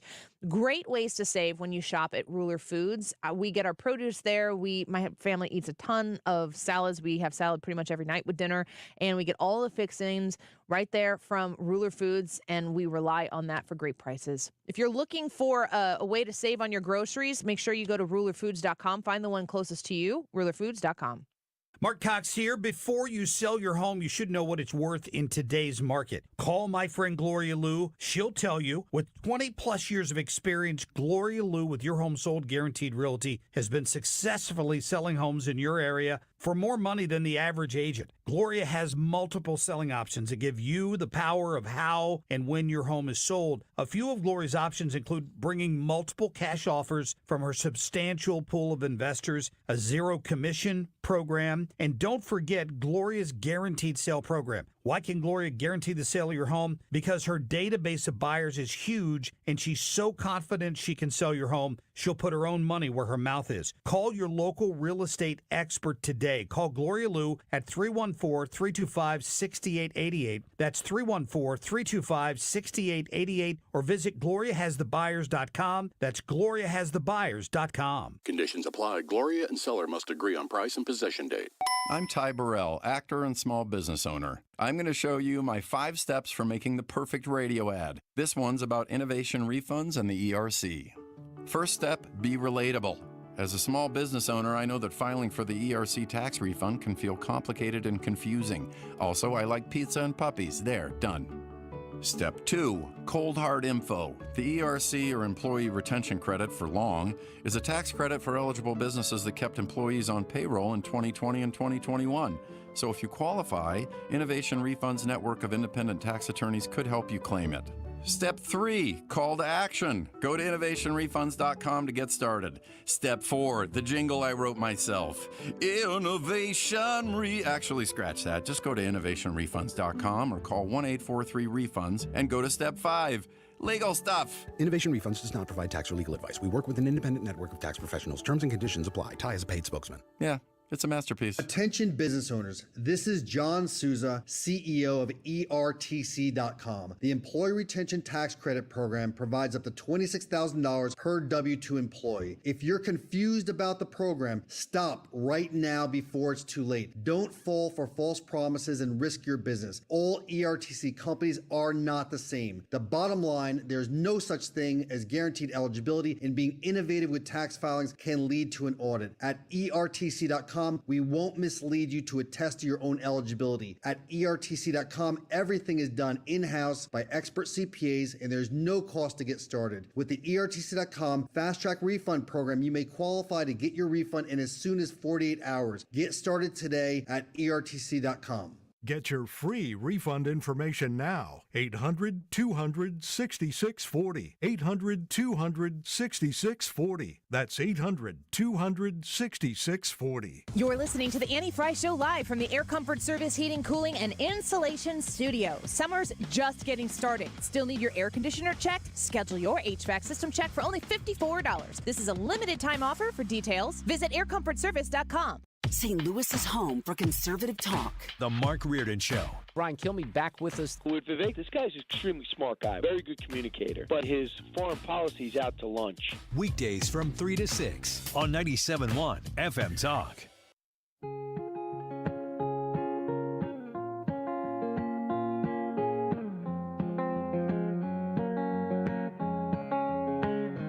This is the Annie Frey Show.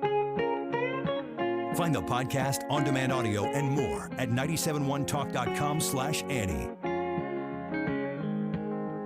I hate to see you cry, lying there in that position. There's things you need to hear, so turn off your tears and listen. Pain throws your hope to the ground. Love turns the whole thing around.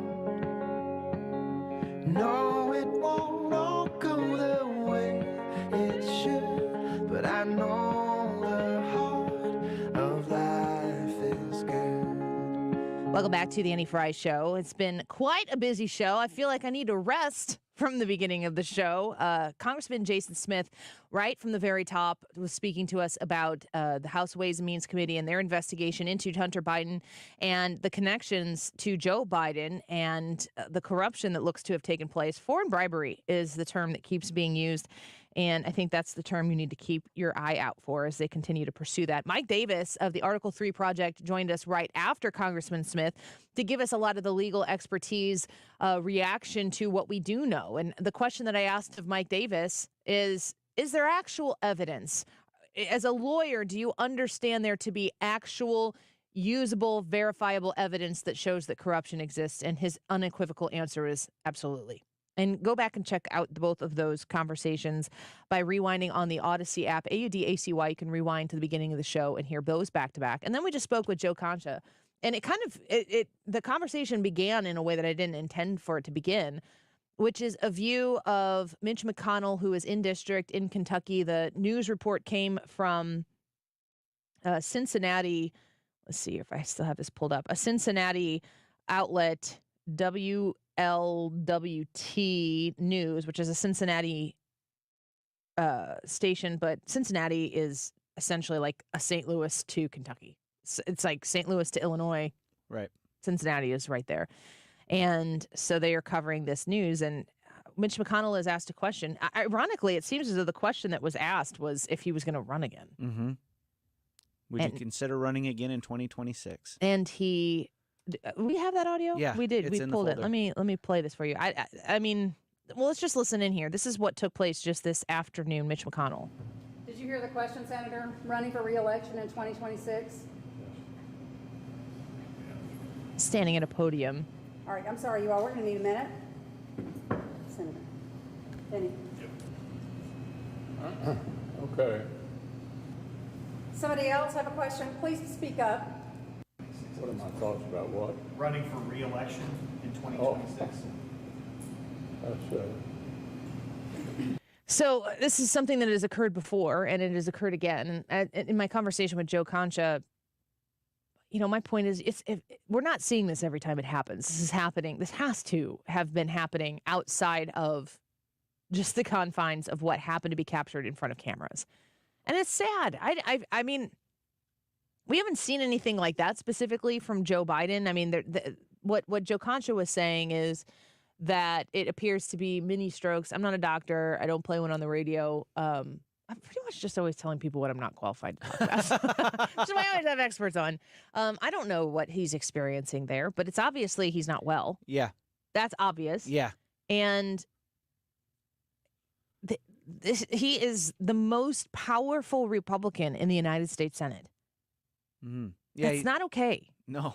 Well, he's like, if you stop and think about what Mitch McConnell has done and how he has used his power, he's single-handedly responsible for keeping Merrick Garland off the Supreme Court. Facts. And for that, we thank you. That is, like, if he did nothing else, that was his best service to the Some country. would say that he did do nothing else. Yeah. But to see the leader of the Republicans in the Senate, when asked a question, freeze, and then, like, to describe it to you that are listening on the radio, it was a 1,000-yard stare. He just kind of looked up and stared off into the distance and froze. Like a robot that was turned off. Right. And then an aide had to come in, repeat the question to him, and he just kind of looked around, confused, lost, and they said, "We're going to need a minute," and they escorted him off. If he were to resign his position, my understanding is that the governor of Kentucky gets to appoint his replacement. Yes. Kentucky governor is a Democrat. Yep. Andy Bashir, I Yeah, think. it is.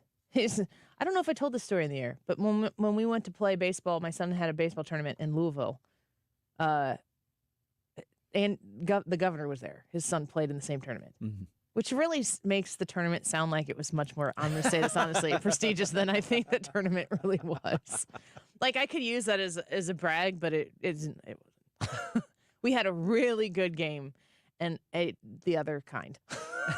We played 2. It rained. We were supposed to have more. That's the way it went. But Governor Bashir was there. He had his security around him, his security detail. His son is my son's age, and didn't know that was going to happen. Certainly, he can't appoint a Democrat. He would. I mean, after everything that we've seen. I need to look into that. I don't know that that's how that goes. Is that how that if goes? he's not allowed to, I think he appoints whoever he wants. We don't know. I think that's possible too. I mean, good grief. He just ran, didn't he? Mm-hmm. I mean, I know that. Yeah, 2020 is when he won. Oh my gosh. What are we doing? It's crazy. It's not good. And I said this with Joe Concha. You know, people are fighting. I think that the surface level argument about age limits. People say we have an age limit on how young you can be. Why don't we have a limit on how old you can be? And then people also talk about term limits. Let's discuss the age limit thing for a second. The reason why you limit somebody who's younger is because what life experience do they have at 25 to be able to run the free world? You don't have that life experience. You might be on your way. You might be an overachiever. You might be incredibly intelligent, incredibly, wise beyond your years. But at 25, you don't have the life experience to be the president of the United States. No. Going to our YouTube live chat poll, what is your view of Vivek Ramaswamy as a presidential candidate? Favorable, unfavorable, or I'm a Democrat? That's one of your options. I think that people look at him, and he's 38 years old, and I'm 39, and I question that he has the life experience to be the president of the United States. He's qualified by age. There's nothing about Ramaswamy that disqualifies him from being the president of the United States. You look at somebody like Ron DeSantis, I think he's 44. Googling. A little shocked you don't know that by heart. I don't know, like, his stats. You probably give it height, weight, batting average at Yale. 315. I do know that. I do. I only know that because he was just swinging a bat at the Field of Dreams. And I was going to say Democrats were dunking on him. No, it wasn't Democrats. It was Trump people. Yeah. We're dunking on him for not having a good baseball swing. And people were like, dude, do you know? Yeah. He was very accomplished. And this is my favorite. He's a very accomplished baseball player at Yale. And people are like, at Yale? And it's like, which team did you play for? Yeah, which college? Yeah, which university did you play for? He freaking went to Yale and played baseball and was good at it. He was the team captain. In his book, he talks about how, I believe George H.W. Bush went to Yale, and then George Bush, W. Bush, did he get into Yale? That doesn't seem right. I think... Dang, Annie. Man, I don't mean it. I don't mean it like that. I'm just thinking out loud, which is a mistake. Shots fired. Should keep that inside. I've got thoughts. But anyway, when he was there, I think George H.W. Bush might have also been a captain on the Yale baseball team. And so when George H.W. Bush came to Yale while DeSantis was playing there was an opportunity to welcome the former president. And they asked Ron DeSantis to introduce him because they had this camaraderie in their position. He is 44, so I didn't know his stats. I don't know what his birthday is, but I do now. September 14th. What's your birthday? August 12th. August 12th. What's Wiggins' birthday? It's the 16th. Something like that. I think my anniversary is the 15th. And I know that Ryan's birthday is somewhere around that. I've got it written down somewhere. He should be back on Friday, we think. He's working on getting better, and he's good. If you've been praying for Ryan to get healthy again, that's good. Keep up the prayers. I'm sure he would accept them, but he'll be back Friday. I don't even remember what we were talking about. So you were talking about his batting average? I wasn't talking about that. You made fun of me like, you probably know his batting average. And I'm like, I happen to know his batting average. What's it to you? Age, Vivek Ramaswamy. I know that Donald Trump is 6'3", 215. 215, allegedly. Is it possible that he's 6'3", 215? It's possible. I mean, I don't think he's as large as people. Like, people are saying 275. No. I mean, when you're 6'3", you're going to carry more weight. Maybe he's really jacked. Yeah, underneath. Muscle weighs more than fat, Brad. Ripped out. Yeah, he could be. Man, 215 at 6'3" is going to be kind of like almost too skinny. That's Aaron Rodgers. Yeah. I saw the picture. I saw them. Like, if you look at who that compares to. It's his driver's license weight. What's your driver's license weight, people? Does it really matter? I don't think it does. Vivek Ramaswamy, this is what we're talking about, his age. at 38 versus Ron DeSantis at 44.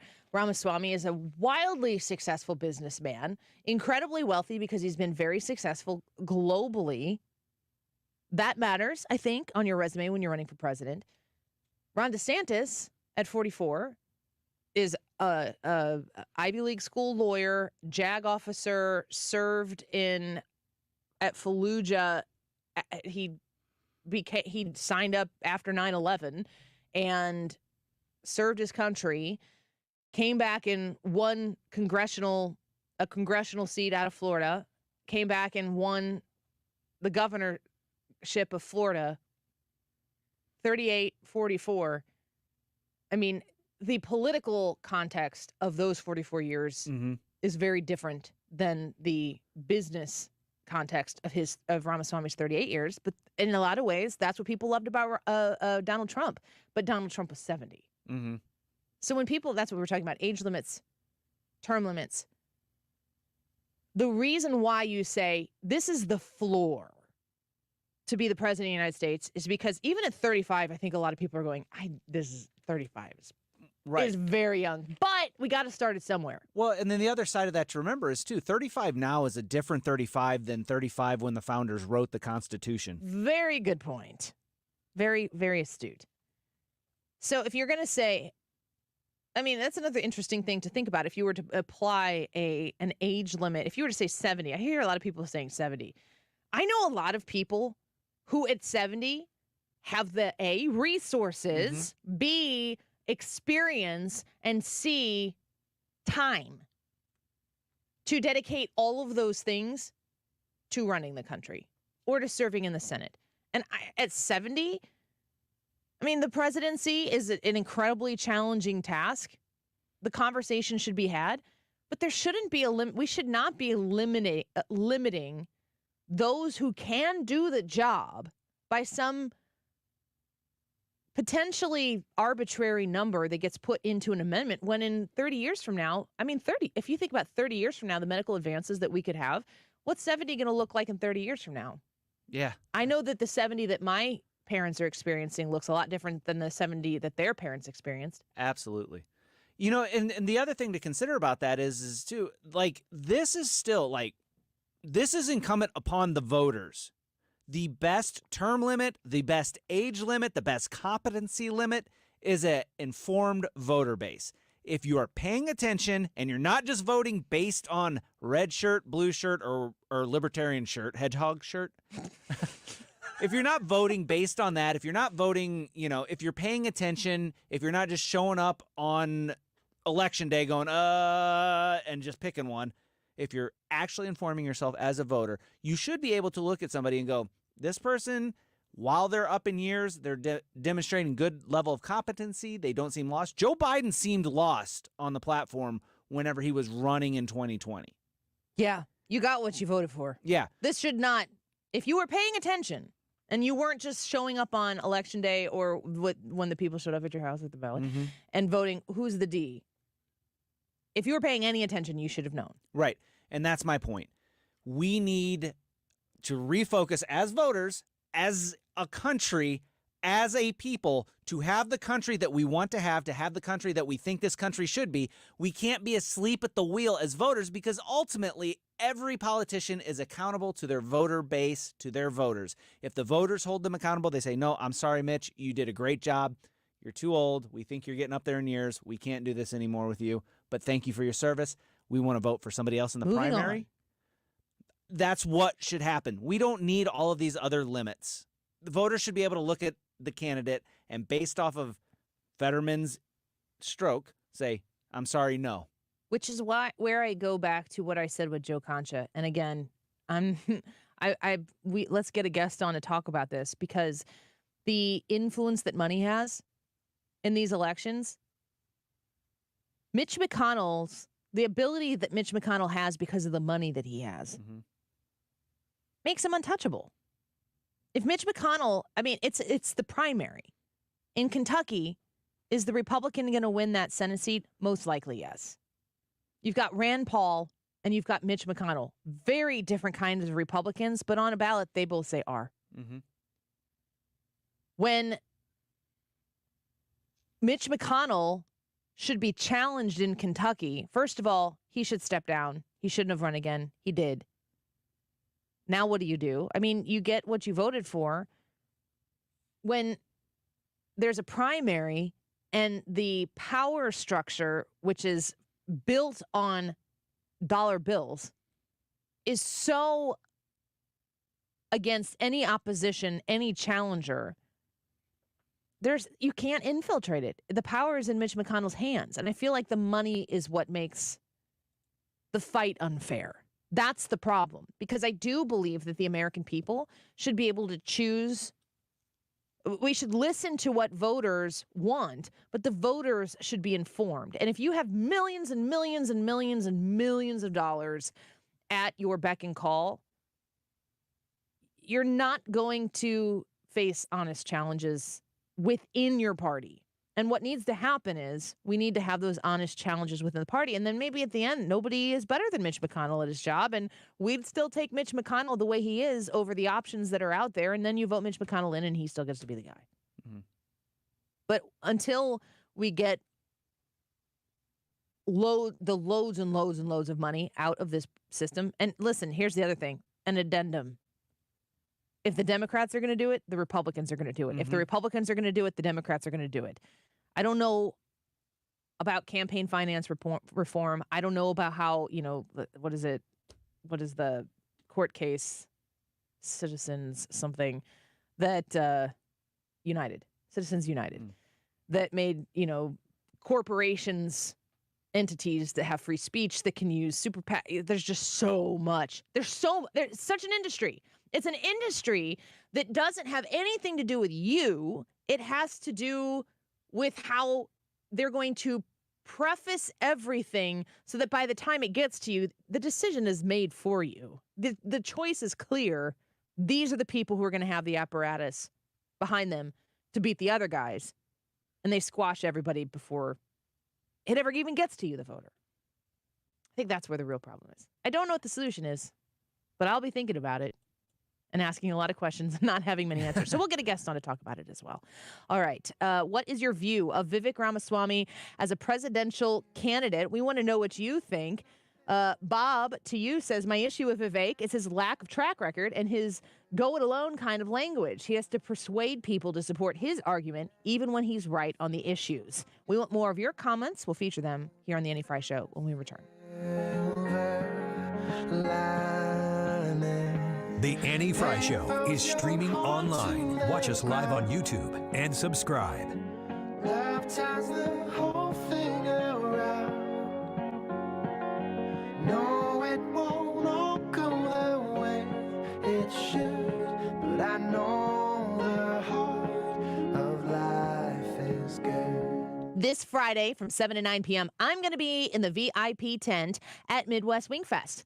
Hope you can join me. If you go to MidwestWingFest.com/events, you can check out where you can get your tickets upgraded from the general admission, anybody 12 and up, just $5 to get in, to a VIP tent ticket where you can hang out with me. Brad will be there.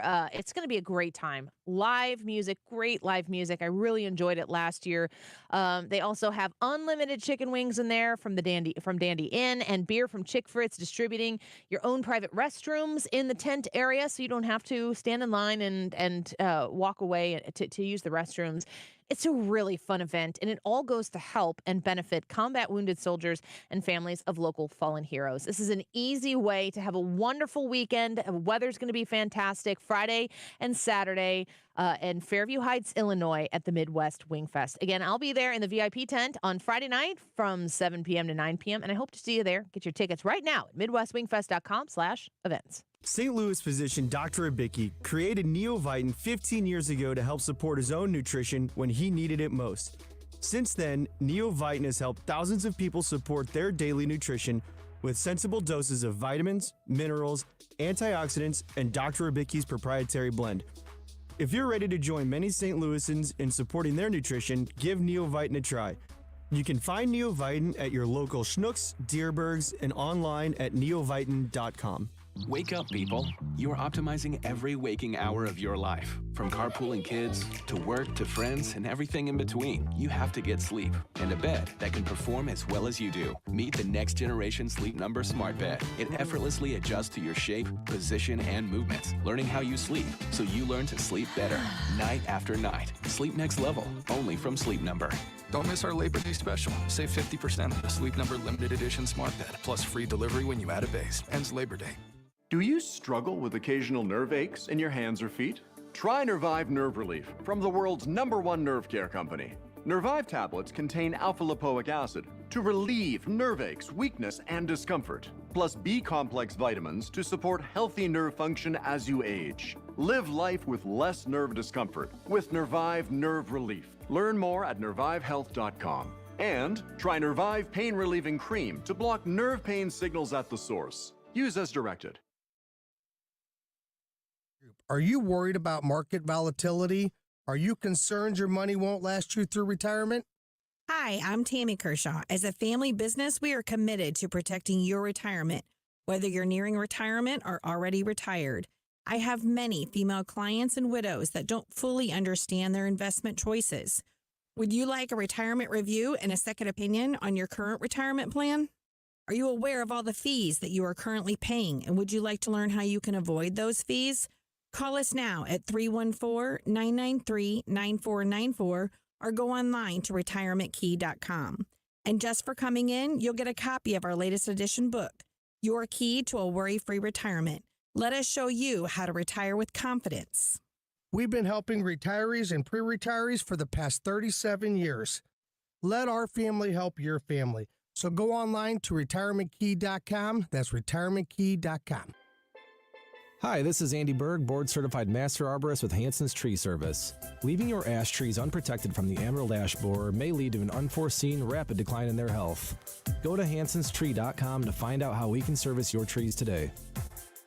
You've been listening to the very popular Wellness 101 for many years, Saturdays and Sundays on 97.1 FM Talk. We're happy to share that we've expanded the show to 4 times a week. Yes, 4 times every weekend. Saturday at 10 a.m., Saturday at 8 p.m., Sunday at 9 a.m., and Sunday at 2 p.m. It's the same great show designed to cut through the nonsense and provide you a common sense, science-based strategy for a healthy life. So join TJ and Aaron for Wellness 101. Now 4 times a week on 97.1 FM Talk. Today's YouTube live chat poll is, what is your view of Vivek Ramaswamy as a presidential candidate? Do you have a favorable view, an unfavorable view, or you're a Democrat? Jump on the Annie Frey YouTube page, vote, and let us know in the chat why you voted the way you voted. The time is currently 1:51. This update is sponsored by Jerry Kelly Heating and Air Conditioning. It's time for a $98 AC tune-up. Critical thinking in critical times. This is St. Louis's home for conservative talk. 97.1 FM Talk. Everyone is welcome.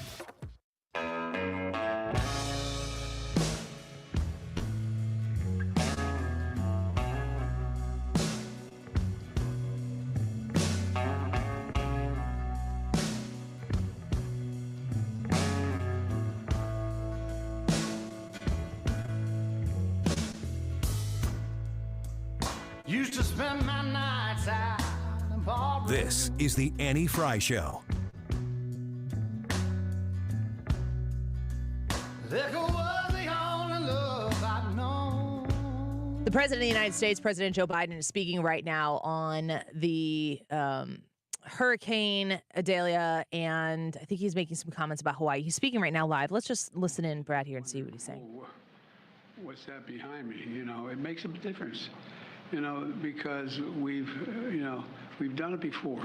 Look, under the Obama-Biden administration, we invested hundreds of millions of dollars in the state of Florida, replacing wooden power poles and steel poles, and we buried these electric lines. Well, I wonder what would happen now if we hadn't done that. I'm not sure it would, but the point is we did it. It helped them withstand and recover from disasters more quickly than they otherwise would have. So it works. It costs a lot of money, but it works. But it saves a lot of money long term.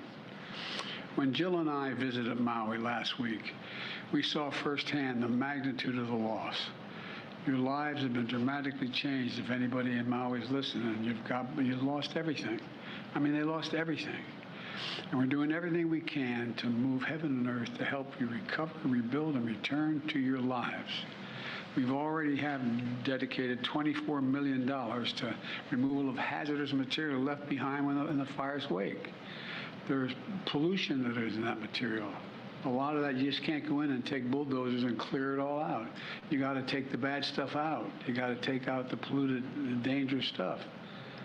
And once we've done that, we'll be able to remove all the debris. But it's going to be frustrating as the devil for people. Okay, I can hear you turning your radios off. Stop it. Turn them back on. I don't know what he's saying. I was just waiting to find out how his son Bo handled the hurricane. Like this guy. I want to get to some of the reactions here to the YouTube live chat poll from today. What is your view of Vivek Ramaswamy as a presidential candidate? Favorable, unfavorable, or I'm a Democrat. Those are your options. You can go to the Annie Frey YouTube channel and vote right now. Betsy says, I'm undecided on Vivek. Like the above, first time really seeing or hearing him was at the debate. There is something that is giving me pause. So they didn't vote because they're not 100% sure yet. Dirk said, voted favorable on Vivek. He seems very smart, good common sense, and not part of the political cesspool. Brad, your thoughts right now. Where's Brad at on Vivek Ramaswamy? I'm still favorable. I wish he wouldn't get as much into some of the more fringy stuff that he flirts with every now and then. Because, like what? Topics. Like the 9/11 stuff. What are you doing? Yeah. What? No, none of that stuff is in question. Stop it. But just even flirting with that, and I know what he was trying to do whenever he was talking about this, trying to draw a comparison and all this other stuff. Just stay away from that. Don't get into that stuff. Don't flirt with the fringy stuff. If he stays on topic, if he stays on task, he is a solid candidate. So I have a favorable view of him, even though he's young and youthful and inexperienced. Trimble says, I say favorable. However, I don't believe he's a candidate who can win.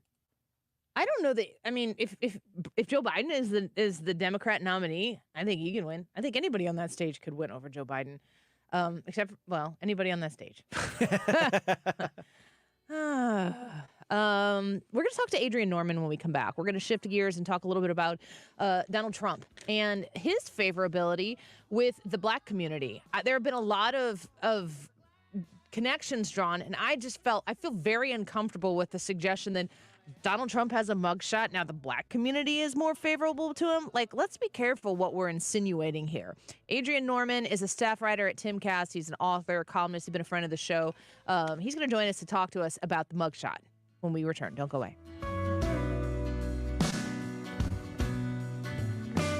Consumers facing $10,000 or more in credit card debt, medical bills, or other unsecured debt. You may not be required to pay it all back because there are special programs now in effect that will significantly reduce the amount you will owe if you qualify. This is not bankruptcy or a debt consolidation loan. These programs, which the credit card companies like to keep secret, exist to aid American consumers struggling with overwhelming credit card debt by offering tremendous savings and real debt relief. Accredited Debt Relief has established a special hotline for you to call and learn what savings you qualify for. They've helped qualify consumers with over $1 billion in debt and are A+ rated with the Better Business Bureau. So don't wait. Get the relief you need during these hard economic times. For this free information, call the Accredited Debt Relief Hotline now. Call 800-873-7171. 800-873-7171. 800-873-7171. From one door of access control to an entire enterprise system that will manage all of your offices across the country, Centric Security and Automation has a right solution for your business. Centric Security is located in the Metro East, but they do service companies and corporations and businesses like yours across the United States because they are the go-to, the trusted name when it comes to security and automation. It's Centric with a C. Go online right now and learn about the different ways that they can help you protect your building, your property, your people, your IP by going to centricstl.com. That's centricstl.com. They also also are very keyed in on their service that they offer. They're focused on providing you this amazing service along with top-notch equipment and processes to make sure that your security is in full place. All of their technicians are required to complete monthly training, which gives them the opportunity to stay informed of all of the latest technologies and give you the best service possible. CentricSTL.com. Hey guys, Glover here with my very, very good friend, Dr. Kathy Maupin at BioBalanceHealth.com. If you have reached that certain age and you're just not feeling very well and nothing's working the way it used to work, go see Dr. Kathy. She is not only a medical doctor, she is a patient of this bioidentical hormone replacement therapy. It absolutely works. It's a long-term solution. She is an artist when it comes to helping you with your hormones. BioBalanceHealth.com for Dr. Kathy Maupin. Del Walmsley and the Wealth Cycle. This is the wealth cycle that I've taught for 30 years. Buy one house, 10 houses, an apartment, 2 apartments, 8, 20, 500 units, 1,000 units, 2,000, 5,000 units. And as you keep putting the money and the profits back in, you become one of those rich people. And much quicker than you'd even believe. Learn Del's Wealth Cycle at GiveMeTotalFreedom.com. Use promo code 2023. Save 60%. Code 2023. GiveMeTotalFreedom.com. GiveMeTotalFreedom.com.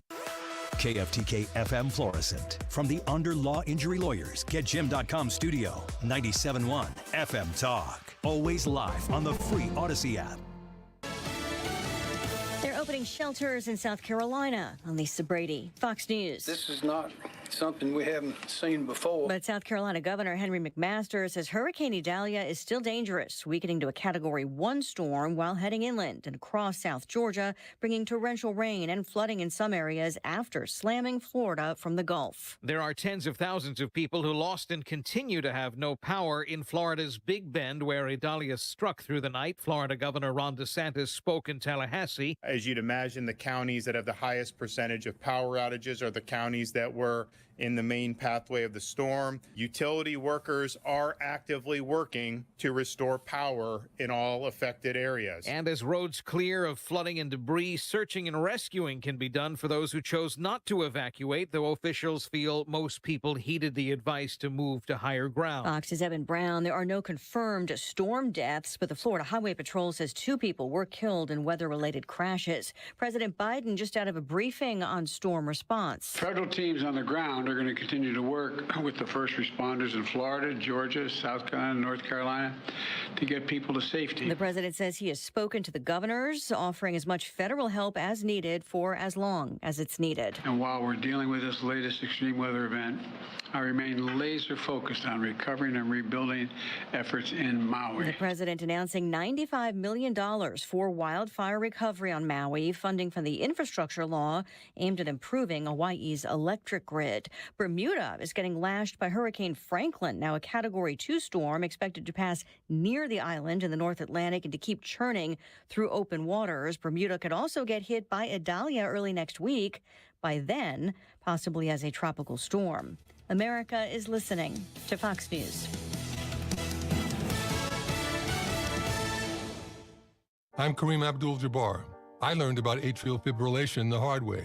My symptoms would come and go. Shortness of breath, fatigue. I kept going. Then I got so lightheaded, I couldn't. My doctor said I have AFib, so I'm about 5 times more likely to have a stroke. Other symptoms, irregular heartbeat, heart racing, chest pain can come and go, but the risk of stroke stays. If you have symptoms, tell a doctor. Visit notimetowait.com. Sponsored by Bristol-Myers Squibb and Pfizer. Think identity theft won't happen to you? Think again. There's a new victim every 3 seconds in the U.S. Over 15 million this year alone. And many don't even know they're victims. LifeLock alerts you to identity threats you could miss, even when you monitor your credit. If your identity is stolen, your dedicated U.S.-based restoration specialist will work to fix it. No one can prevent all identity theft, but everyone can save up to 25% off their first year with promo code NEWS at LifeLock.com. Identity theft protection starts here. Air Comfort Service, heating, cooling, and insulation, weather. Chief Meteorologist Dave Murray. Oh, what a lovely summertime day across St. Louis. Sunny and nice this afternoon, 79, 80 for the high. Tonight, the night of the full moon, the blue moon, second full moon in the month of August. Clear skies, a drop through the 70s this evening. Let's call it chilly overnight, 55. Thursday, sunny and nice, 78. Friday, sunny and 85. This is 97.1 FM Talk. Chief Meteorologist Dave Murray. Hey, Bernie Federico here. Over the years, you've heard me talk about lakeside renovation and design. My friends Matt and Dan have been in the business for over 25 years and have done everything on my home, from James Hardy siding, Infinity from Marvin Windows, and even a couple of room additions. These guys are great, and you can trust them with your home. Check out their website to see for yourself all the beautiful work they've done. You can find them online at lakesidерenovationanddesign.com. Be sure to ask about their unbelievable financing options. Lakeside Renovation and Design. If you've put off your dental care for whatever particular reason and you've been thinking you got to get somebody you can trust that isn't going to, just go into your mouth and make you feel so much pain. I was so grateful the last time I went to get a cleaning. I think I had missed the last cleaning because of scheduling conflict, and then I just didn't schedule one. I couldn't get back on my calendar because I'm running kids all over the place. And when I went back and had the checkup, it was so pleasant. My teeth got clean. They're gentle. They do the job, and they are able to show you exactly what they are seeing with their technology. It is incredibly advanced at Foley Dental Group. If you've been putting off going to the dentist, you can trust yourself in the hands of the great dentists at Foley Dental Group. I trust my kids in the hands of Foley Dental Group. All of them are clients there and patients there, and they love going to the dentist. They are located on 159 and 270 in Glen Carbon, Illinois, and they're taking new patients. So give them a call, 618-288-9670. That's 618-288-9670. Find them online at FoleyDentalGroup.com. Attention business owners, the Employee Retention Tax Credit Program provides up to $26,000 per W-2 employee. The fact is, as of August 2nd, the IRS had 511,000 unprocessed ERTC claims. By working with ERTC.com, you don't have to wait for your refund. Through the ERTC.com Fast Track Refund Program, you may qualify for and get your refund in as quickly as 48 hours. If you were told that your business does not qualify, get a second opinion from the expert CPAs at ERTC.com. ERTC.com has trained the nation's largest CPA organization on the ERTC program. Act now while funds are still available. There's no upfront cost or risk to get started. Call to speak to an eligibility specialist today. 800-200-4802. That's 800-200-4802. Don't miss out. Call 800-200-4802. 800-200-4802. Angie makes it easier than ever to connect with skilled professionals to get your home projects done well, from repair to remodel. Book instantly at an upfront price or request quotes from multiple pros. Get started on the app or go to Angie.com. That's ANGI.com. Mark Cox here. If you're nearing retirement or already retired, call my friends Thomas Helbig and Bob Kershaw with the Retirement Advisory Group. They'll show you how to link to the market without the risk. They're the official financial advisors of my show. Go online to retirementkey.com. Conservative solutions, objective conclusions. For news and opinion, this is St. Louis's home for conservative talk. 97.1 FM Talk. This hour of the Annie Frey Show is brought to you by Ruler Foods. Low prices, no coupons. Ruler Foods. That is exactly what I needed to hear. Thank God someone here knows what you're talking about. That's us. That's right. Gotta love this American ride. All right, you need to take the time and get the full picture.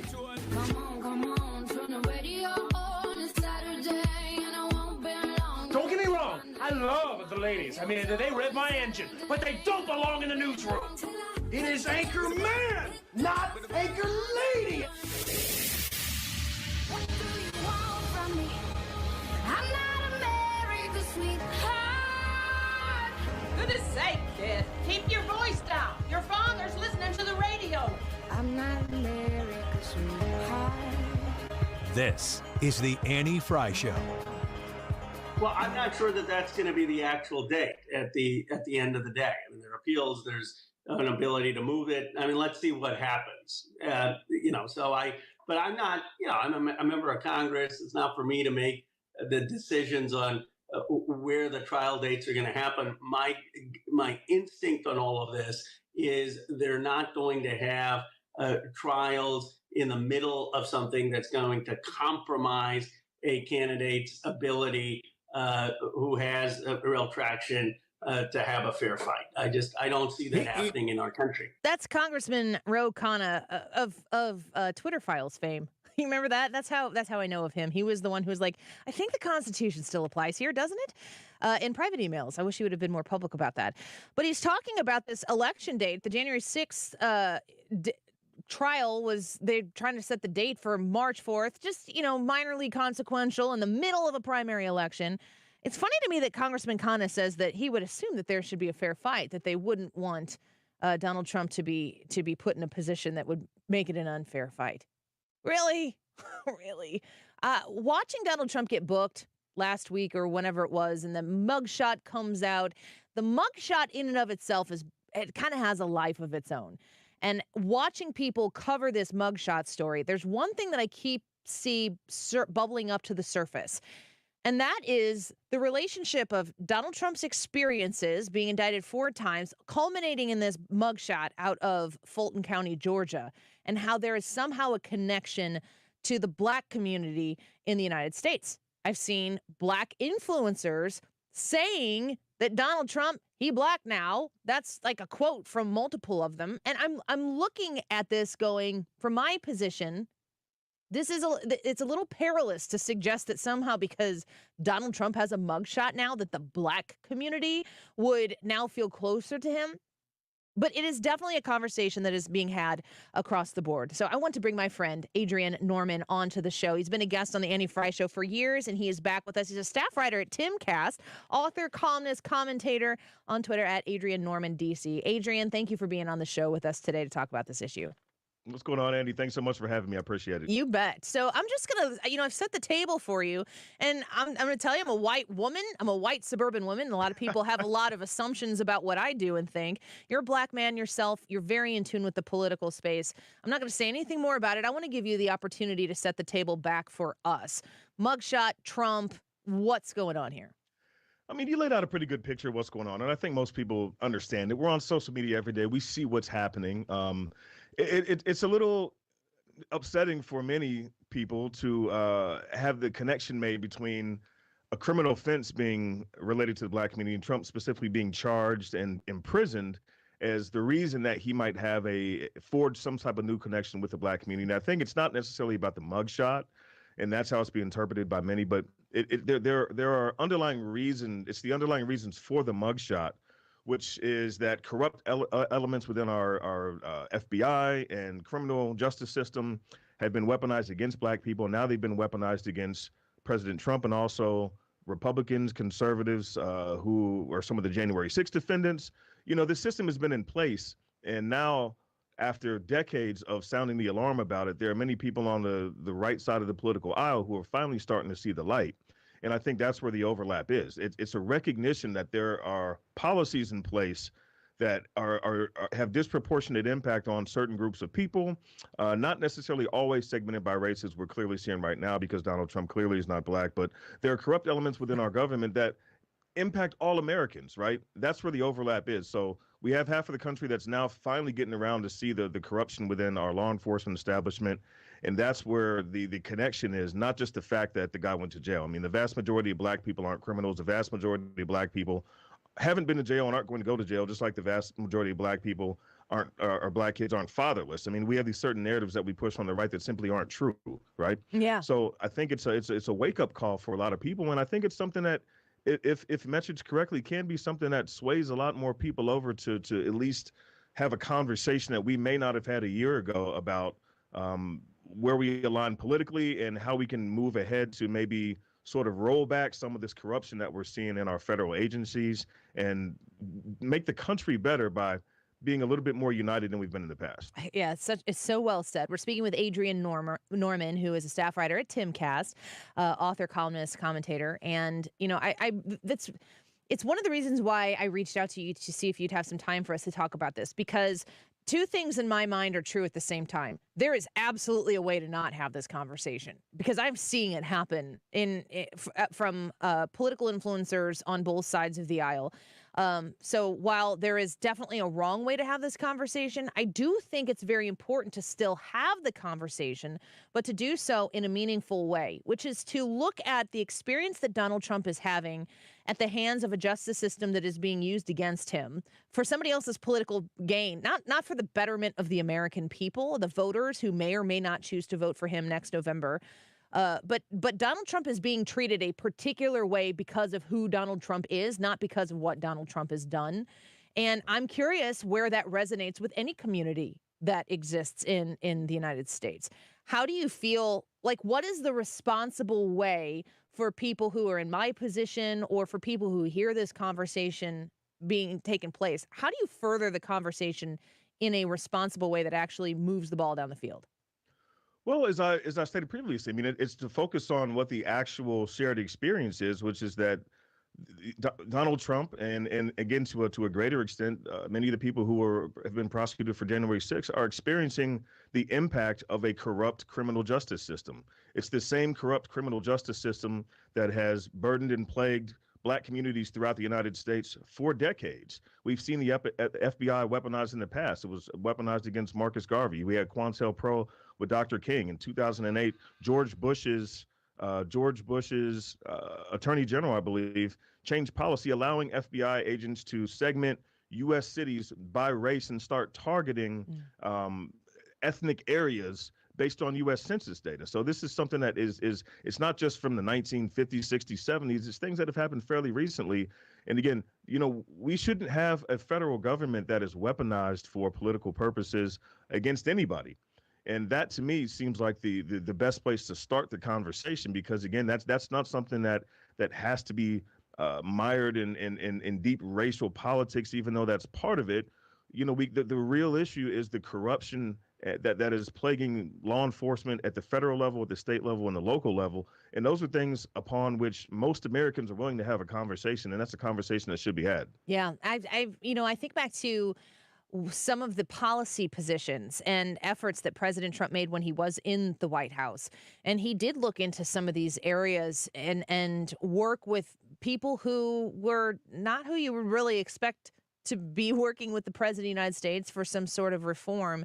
And, the Democrats, generally speaking, have the minority vote in this country. I think a lot of people believe that many of the Latino people who are coming across the southern border are being let in because they will all vote Democrat. I don't actually necessarily know if that's true, especially considering the circumstances that many of them are having to live in once they get to the United States, be taken advantage of in a lot of different ways.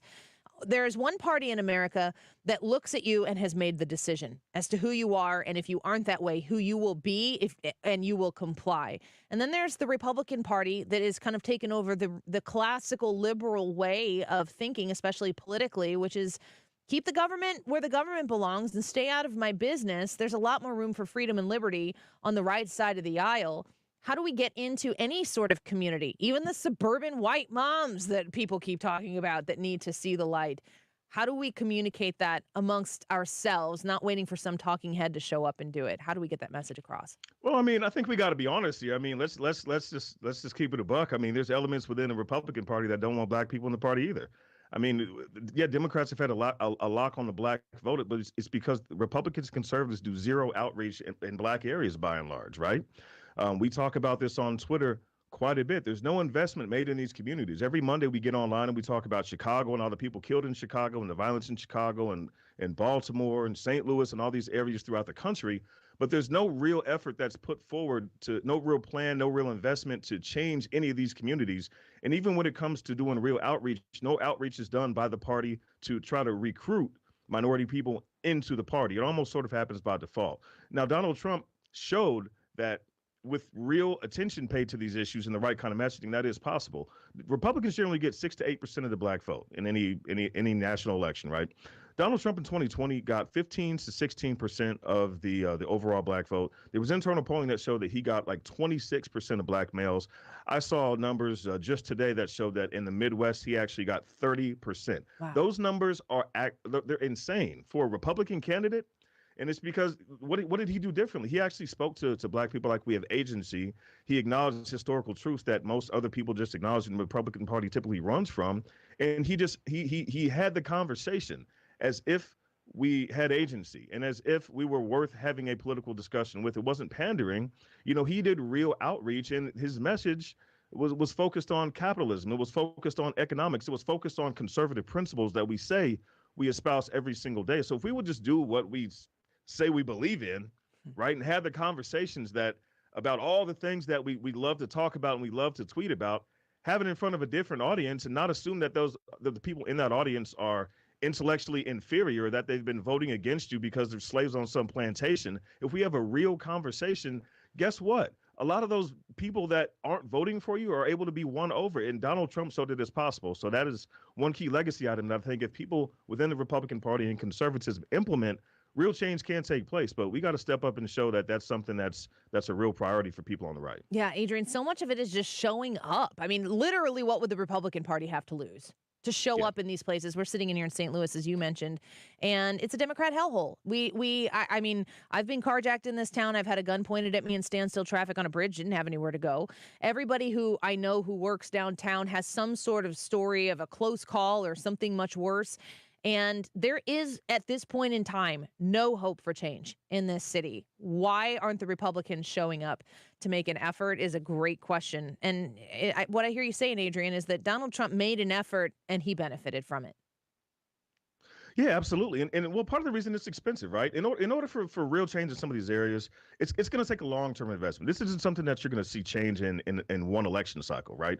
We're talking millions of dollars in investments, but over the course of 2 election cycles, we're looking at a period of 8 to 10 years. People have said that sort of change is possible. If they had implemented these sorts of policy changes from a party standpoint 10 years ago, even in 2015 when Trump ran, by right now, we'd be able to move larger swaths of people in these liberal areas toward conservatism, but they never made the investment at all.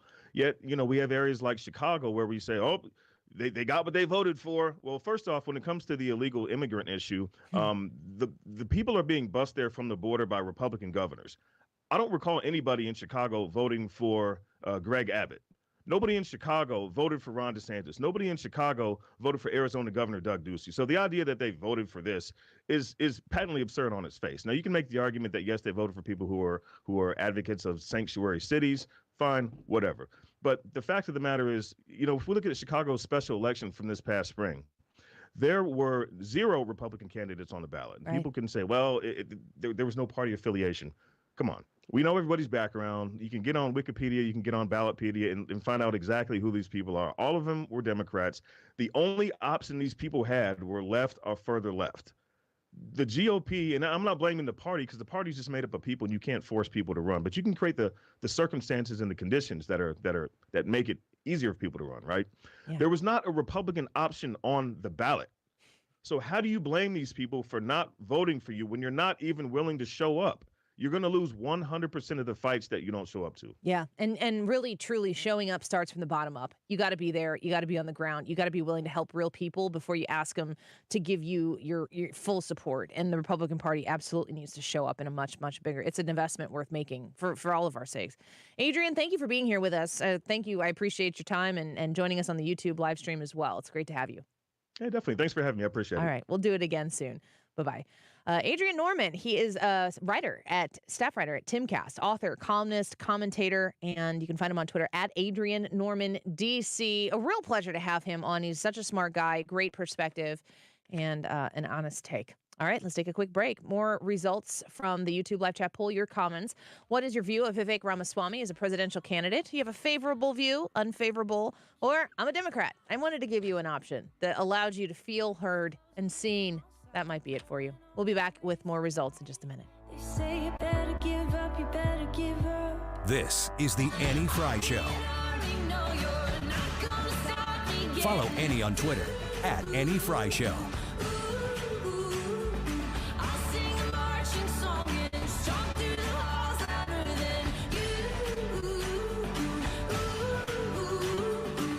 So Air Comfort Service knows that in this type of year, like this type of the season of the year, I should say, it's August. It was 119 degrees last week of the heat index, and now it's just absolutely beautiful outside. I hope you're being able to enjoy it. Pretty soon it's going to be cold. When you are pushing air through the ventilation in your home, I've experienced this in my home. We have a partially finished basement. Kids like to spend time down there. If we're running the air conditioner, it is like an icebox down there. And then up on the second floor where we sleep, it would be not cool enough to sleep.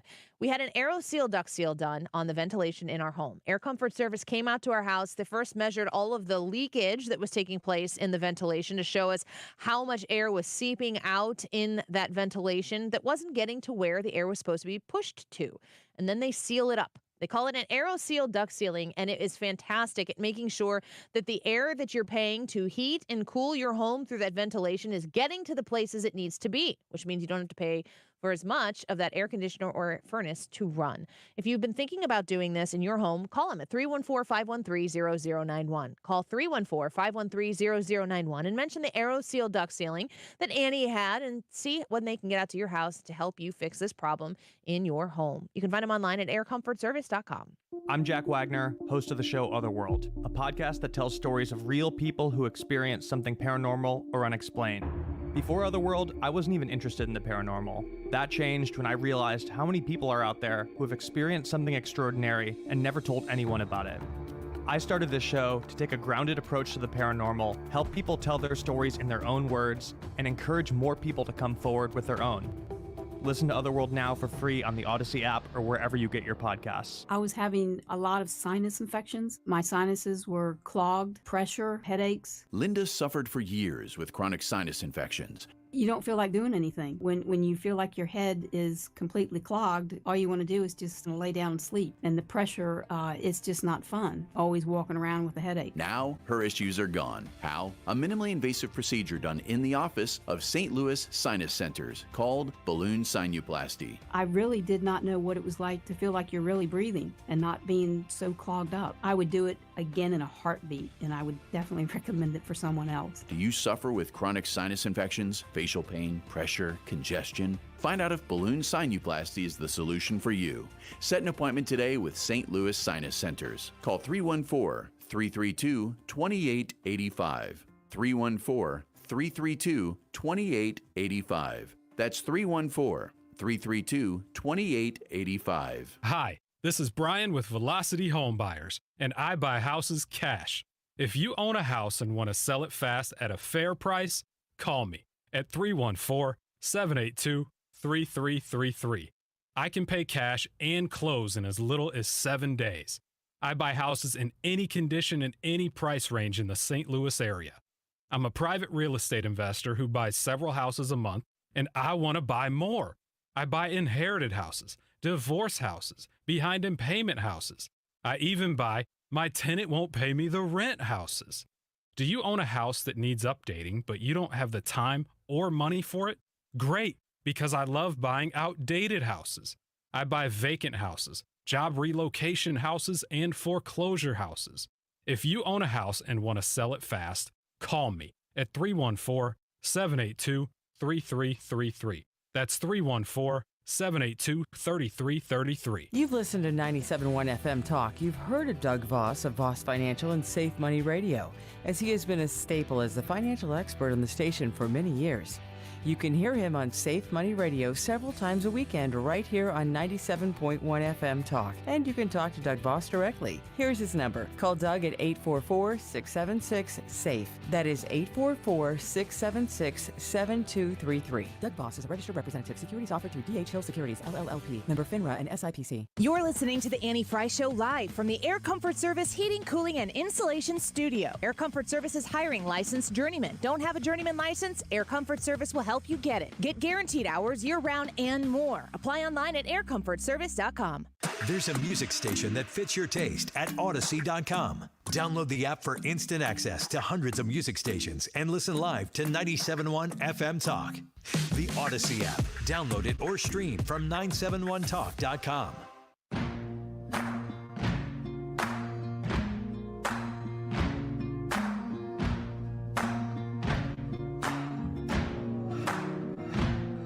listening to The Annie Frey Show on St. Louis's home for conservative talk.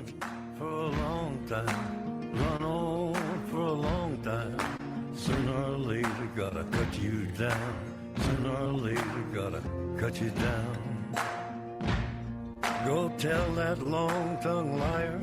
Go and tell that midnight rider. Tell the rambler, the gambler, the backbiter. Tell him that God's gonna cut him down. Tell him that God's gonna cut him down.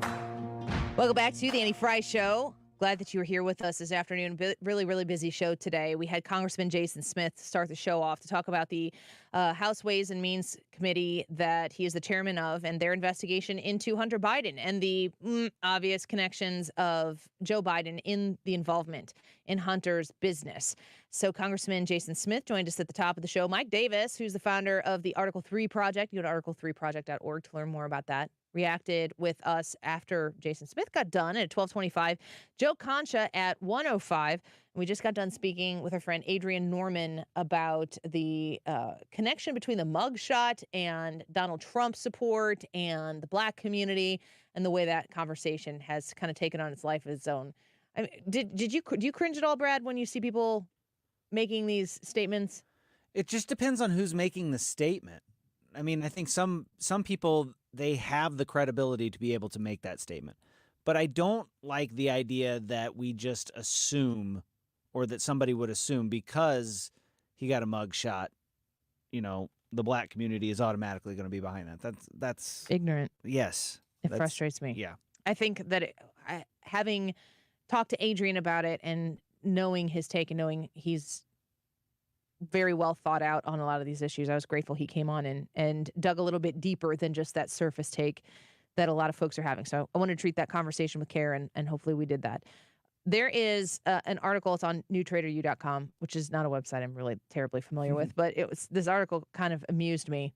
And I thought, Brad, you might enjoy this. Old-fashioned habits we need to bring back. Would you consider yourself an old-fashioned type of person or traditional, or how would you? In some areas, yeah, I'm very old-fashioned, but in other areas, not at all. What area would you say you're old-fashioned? I think in relationships, I'm old-fashioned. I think that having a strong faith life is important, so I would think that would make me, quote-unquote, old-fashioned or traditional.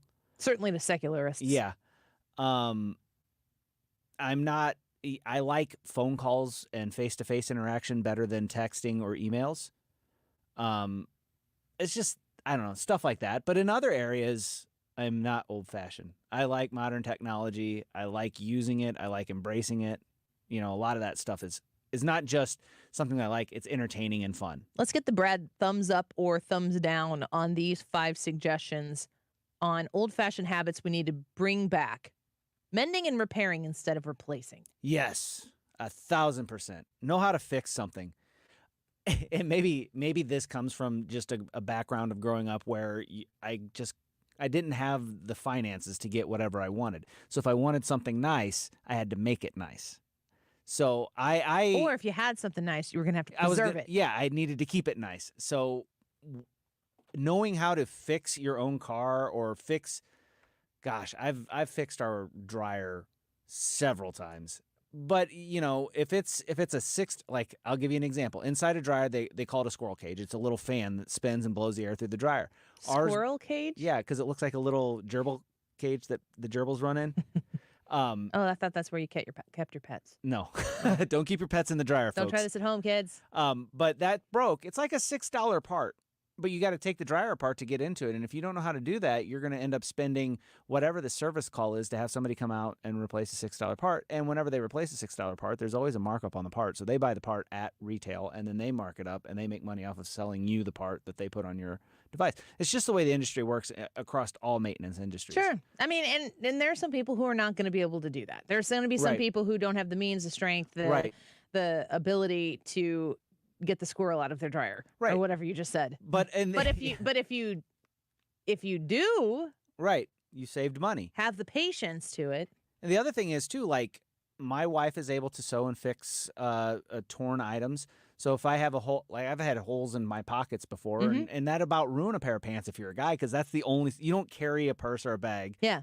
And you need your pockets. You need your pockets. And if there's a hole in it, well, my wife being able to fix that means that those pants are still useful to me, whereas they're not useful anymore once the pockets don't work. Yeah, I would that is a good example. And I have a pair of jeans right now, and the back right pocket has it just my hand goes right through it. It just the string must have come loose and then it unthreaded. Like if it were stitched back together, they'd be as good as new, which is an interesting phrase. My grandma always used to mend all of our stuff, and my grandma's passed. So there have been things that I have taken to my mom and been like, just because she'll do it. She was a 4-H person, so there was the time in her life where she would, and she certainly sewed with my grandma when she was growing up. But like a pillow or something like that, she'll mend it. And I'm like super proud of things when we decided to fix it and not throw it away. I'm like, oh, look at us. That's fantastic. We're right now trying to fix these stupid air conditioning. My husband drives a 2013 full-size SUV, and the air conditioning went out on it. And as you can imagine, recently has been very unfortunate to not have any air conditioning in the car. So we cannot tote kids around in a vehicle when the heat index is 119 degrees outside. So we've been a one-car family. We borrowed a car from my in-laws. My parents helped us cart kids around. We are not a one-car family. You cannot have 6 kids. Or no. 6 people. No. 4 kids, last time I counted, where multiple kids are in different types of events and needing to be everywhere and be a one-car family. And we're trying... One of my kids are like, so are we going to get a new car? And we're like, absolutely not. No. I will buy you a hand fan before I'm buying a new car. That thing has been paid off for a while. And I looked at my son. He's 13. He'll be 14 at Christmas time. I'm like, dude, you better hope we fix this because this is probably what you're going to be driving. And if it doesn't get fixed, don't get your hopes up, kiddo. So Brad's been trying to help us because he has this car knowledge. We were talking about how, like, what is the sum total of value in having car knowledge over the course of a lifetime? Oh, it's a lot.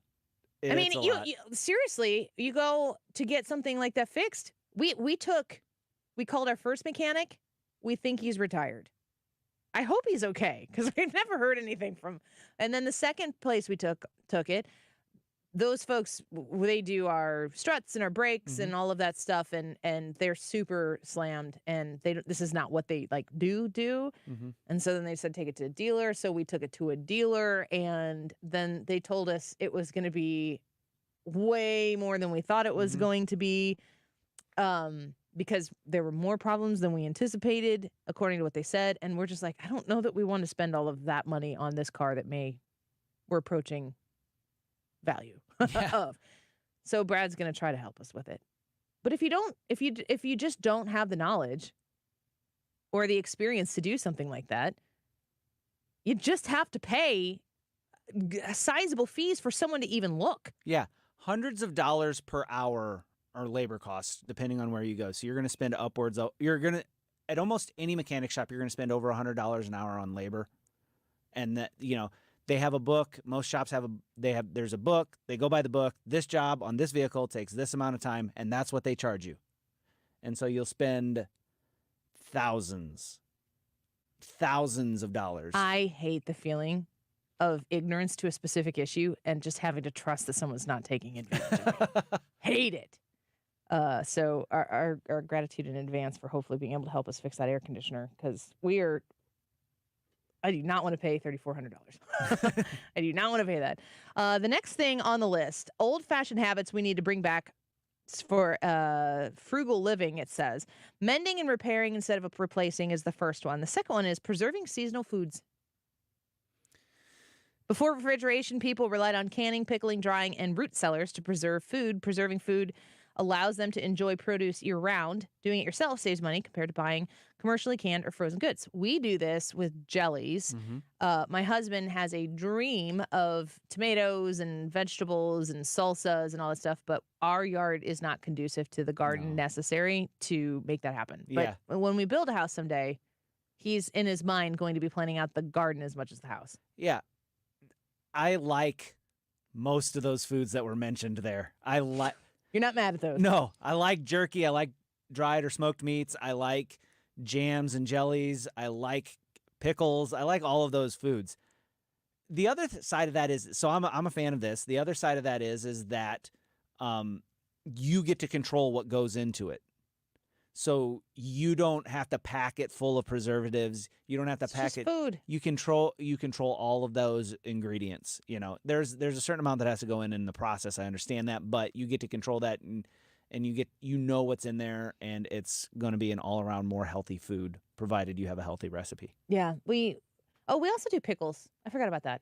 Pickles, love it, and especially when my father-in-law a couple years he planted a garden, and like the cucumbers were just like jumping out of the garden. But really, and I really value that. I have a high value on it because my grandmother, who I was talking about earlier, she did all of that stuff. I mean, like, you want to talk about homemaker. She did all of that stuff. And my husband, who is a teacher, in the summer, while I was still doing work, like here, would spend, when the peaches were in, we'd go to Eckert's or wherever, a side of the road, depending on what where we are and what we're doing. And we'd get our produce, peaches, blackberries, strawberries, and she taught him how to make all of those jellies. So we have all of that jelly, and we haven't bought jelly in years, but we have homemade jelly all the time. Pickles too. She taught him how to do that, and I just am really grateful that he learned it, and we can kind of pass that on, because like the taste of homemade jelly or preserves or jam or pickles, that there's something extra to that's different when it comes from a homemade jar. Buying supplies in bulk. Bulk buying was the norm before individually packaged food. Shopping bulk bins allowed people to buy only as much as needed. This saved money and reduced unnecessary packaging. So we're talking about going to get like the scoop of whatever it is and putting it in and like, I need this much of that. Do you ever do that? No, not very often. I think mainly with like fruits and vegetables is the way we do that. But no, I generally don't get a scoop of peanuts and say, this is all I need for that or anything like that. I wouldn't even really know where to be able to do that in a lot of places. For a lot of items, it's harder to do because people are just so addicted to the convenience of, let me just grab this bag here and that's enough. I'm for bulk buying. Someone said, when I said 6 kids, someone said, congratulations, Annie's having twins. Rude. No, I am not. Don't even let those words grace your lips. That's terrible to think about. Bobo Farms is watching right now and said on YouTube, watching this while I jar up some pickles. So they're working on that right now. I'm a fan of buying in bulk with my 4 kids. We buy lots of toilet paper at one time, paper towels, paper goods, stuff like that.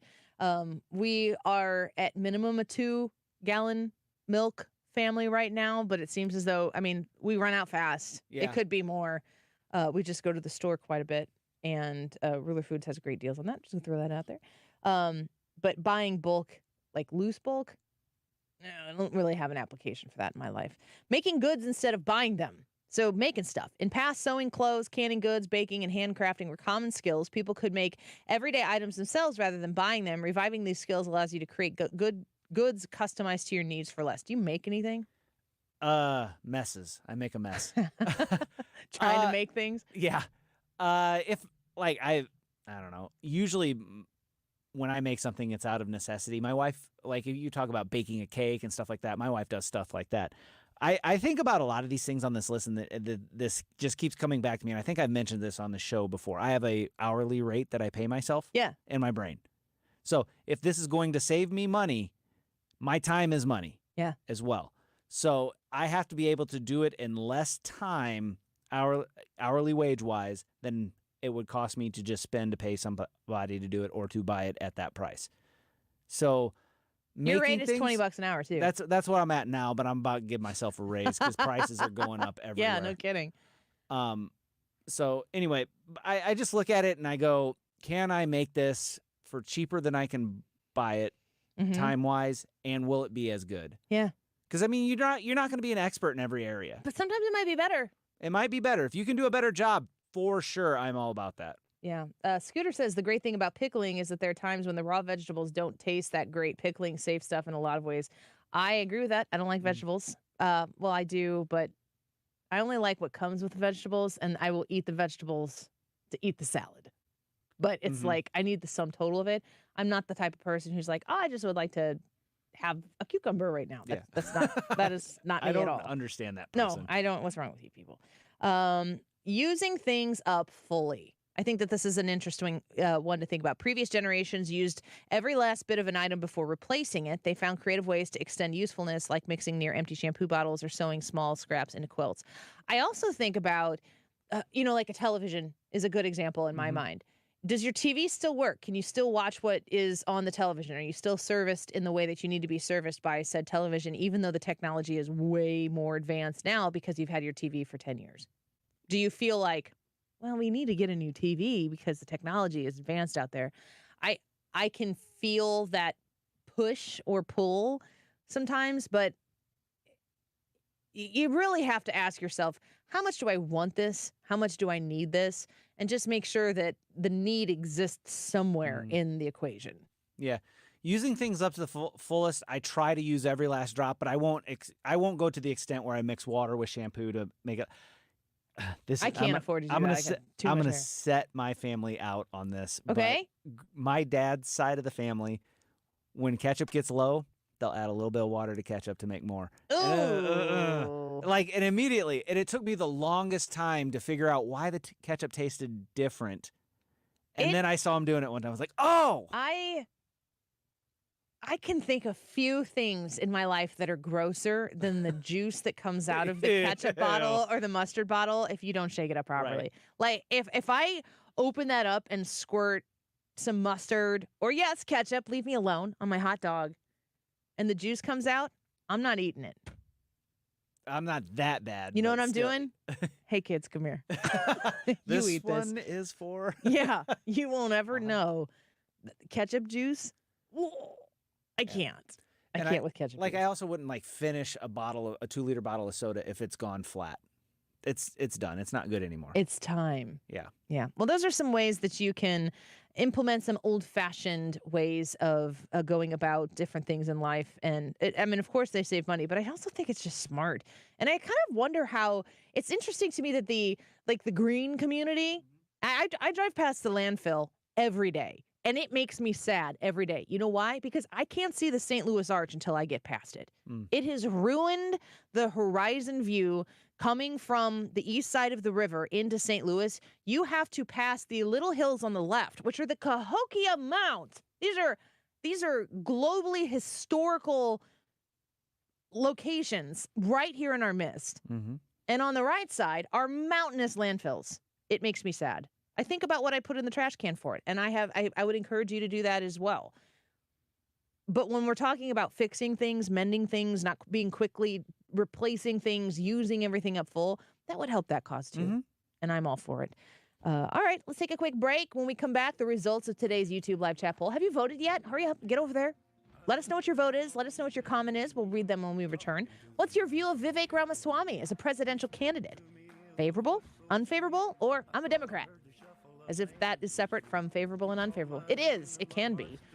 Go vote. Leave your comments. We'll be back with the results in a minute. Go tell that long-tongued liar. This is the Annie Frey Show.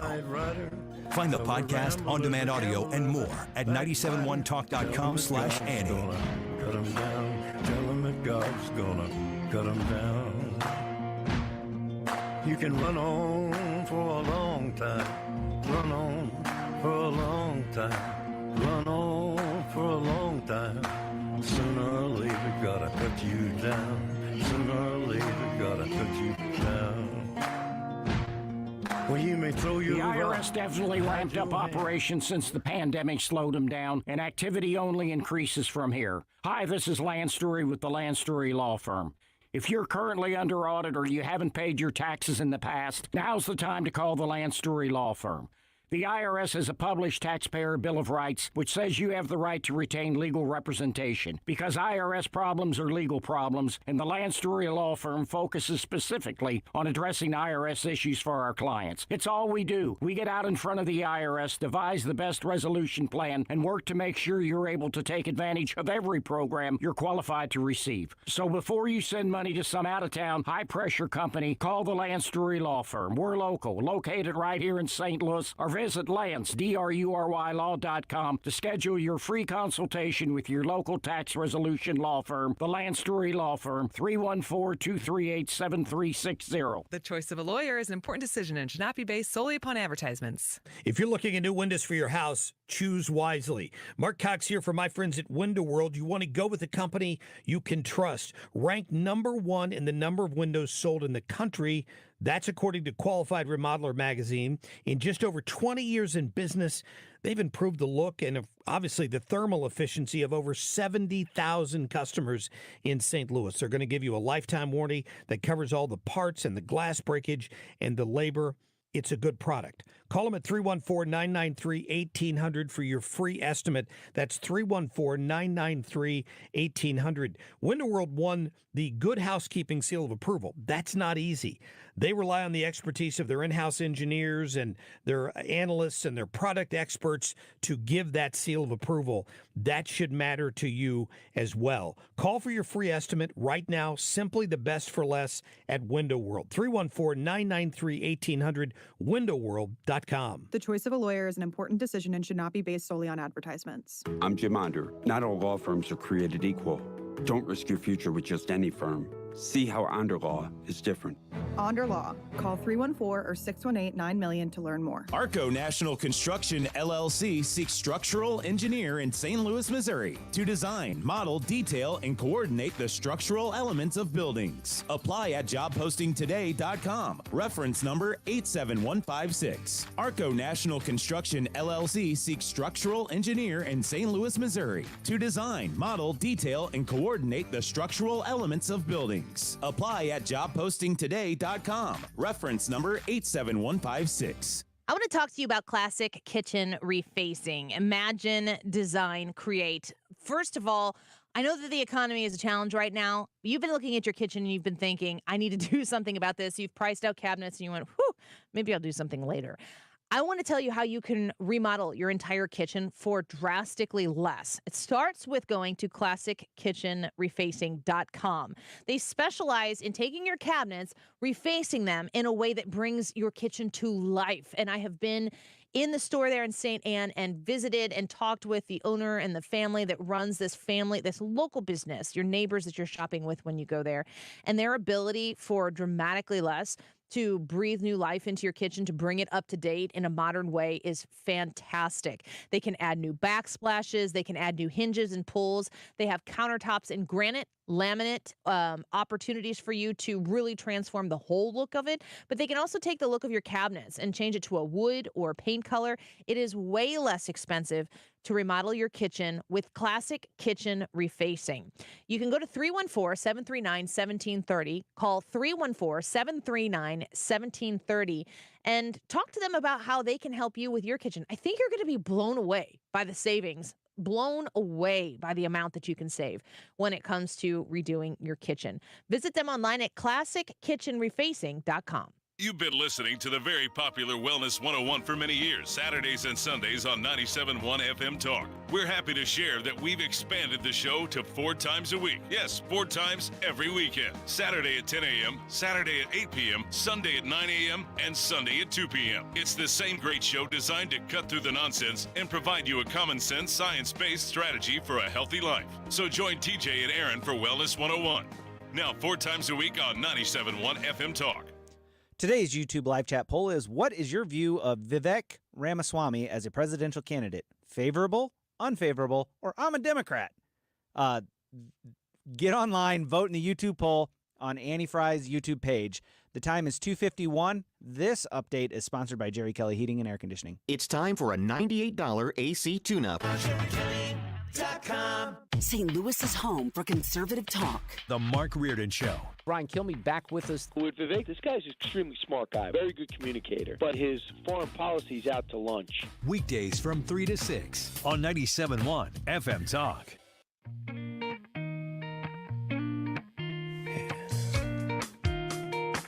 You're listening to The Annie Frey Show. Interact with Annie on Facebook.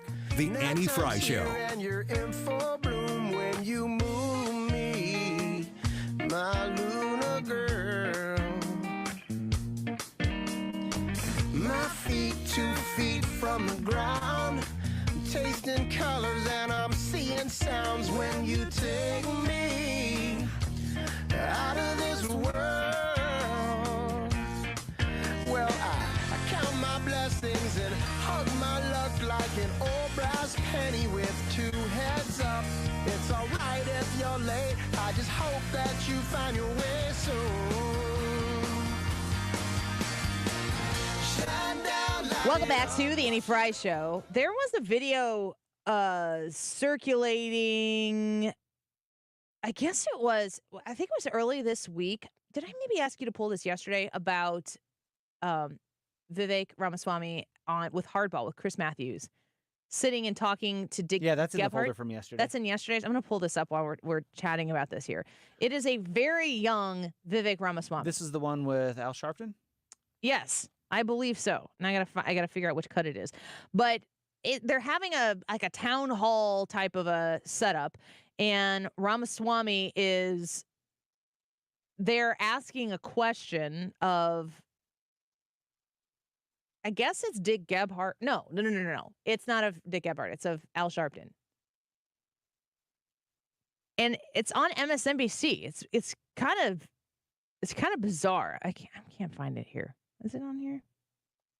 Let me know if I'm gonna search it here. But I don't know how young he was. I mean, it had Dick Gephardt. Good grief, he looked super young. Or Al Sharpton. No, it was fat Al Sharpton. That's how I knew. That's how I knew that it was aged. When Al Sharpton decided to drop all of that weight and like dramatically lost all of that weight so quickly, it was kind of jarring to see.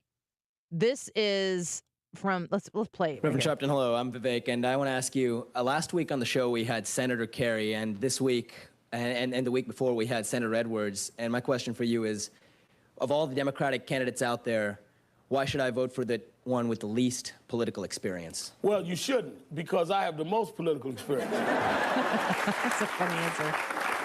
I got involved in the political movement when I was 12 years old. And I've been involved in social policy for the last 30 years. So don't confuse people that have a job with political experience. Whoever the head of some local bureaucracy has a job in Cambridge, that doesn't mean that they have political experience, and it doesn't mean they have the experience to run the United States government. So I think that we confuse title holders with political experience, as we have seen with the present occupant in the White House. George Bush was a governor and clearly has shown he doesn't have political experience. Well, Al Sharpton giving a very wise political answer to that question. But it's kind of interesting that Vivek Ramaswamy is asking Al Sharpton why he should vote for the person with the least experience, not vote for the person with the most experience. And here is Vivek Ramaswamy at 38 years old running for president with questionably no political experience, unless you follow Al Sharpton's line of thinking, which is to say that the work that you're doing outside of politics can still be experienced to benefit your political career. But why is he out there asking Democrats on Hardball with Chris Matthews? It resurfaced here just recently. There's a Pete Buttigieg clip, a little young Pete Buttigieg who was asking Dick Gephardt same questions at the town hall. It's as if it was planned. I don't know. It's weird. People are drawing conclusions. I'm not that person. I'm just saying out loud facts. And that's the fact that they were both there at that one point in time, and now they're both young whippersnappers in their respective parties running for president. Some responses to today's YouTube live chat poll. What is your view of Vivek Ramaswamy as a presidential candidate? Favorable, unfavorable, or Democrat? Jackie says, I'm also undecided on Vivek, but I'm leaning towards favorable. Trump used to be a Democrat too, as was I, and that isn't a detractor. Mark said, I voted favorable, but it doesn't matter. Trump is going to win the nomination and then lose the general election. Ooh, that took a turn. Get ready for 4 more years of Democrat policy. Mark, no, stop it. Jordan says he presents himself better than the other candidates except for Trump. Hopefully he's not all talk. He will make a good VP to Trump. The results to today's YouTube live chat poll. What is your view of Vivek Ramaswamy as a presidential candidate? 2% of you said I'm a Democrat, so I am proud to have represented everybody here in this poll. 2% said I'm a Democrat. 36% said unfavorable. 62% said favorable. Interesting results there. Thank you for listening to us today. We appreciate you being here with us. Stick around. The Mark Reardon Show is taken up right here after we leave on 97.1 FM Talk. Prescriptions require an online consultation with a healthcare provider who will determine if appropriate. Restrictions apply. See website for details and important safety information. Subscription required. Price varies based on product and subscription plan. Hey guys, did you know there's a generic form of Viagra that works just the same, but is 95% cheaper? And you can get it online? Just go to 4hims.com/radio. Through Hims, you'll get a free medical consultation, discreet shipping if prescribed, a 100% online process, and trusted generic alternatives to the name brands to treat ED at up to 95% off. That's right, the same active ingredient as the brand name for 95% less. It's the same ED medication, still prescribed by a licensed medical provider, but with zero copay, no expensive appointments, and no awkward face-to-face conversations. To start your free online visit, you need to go to this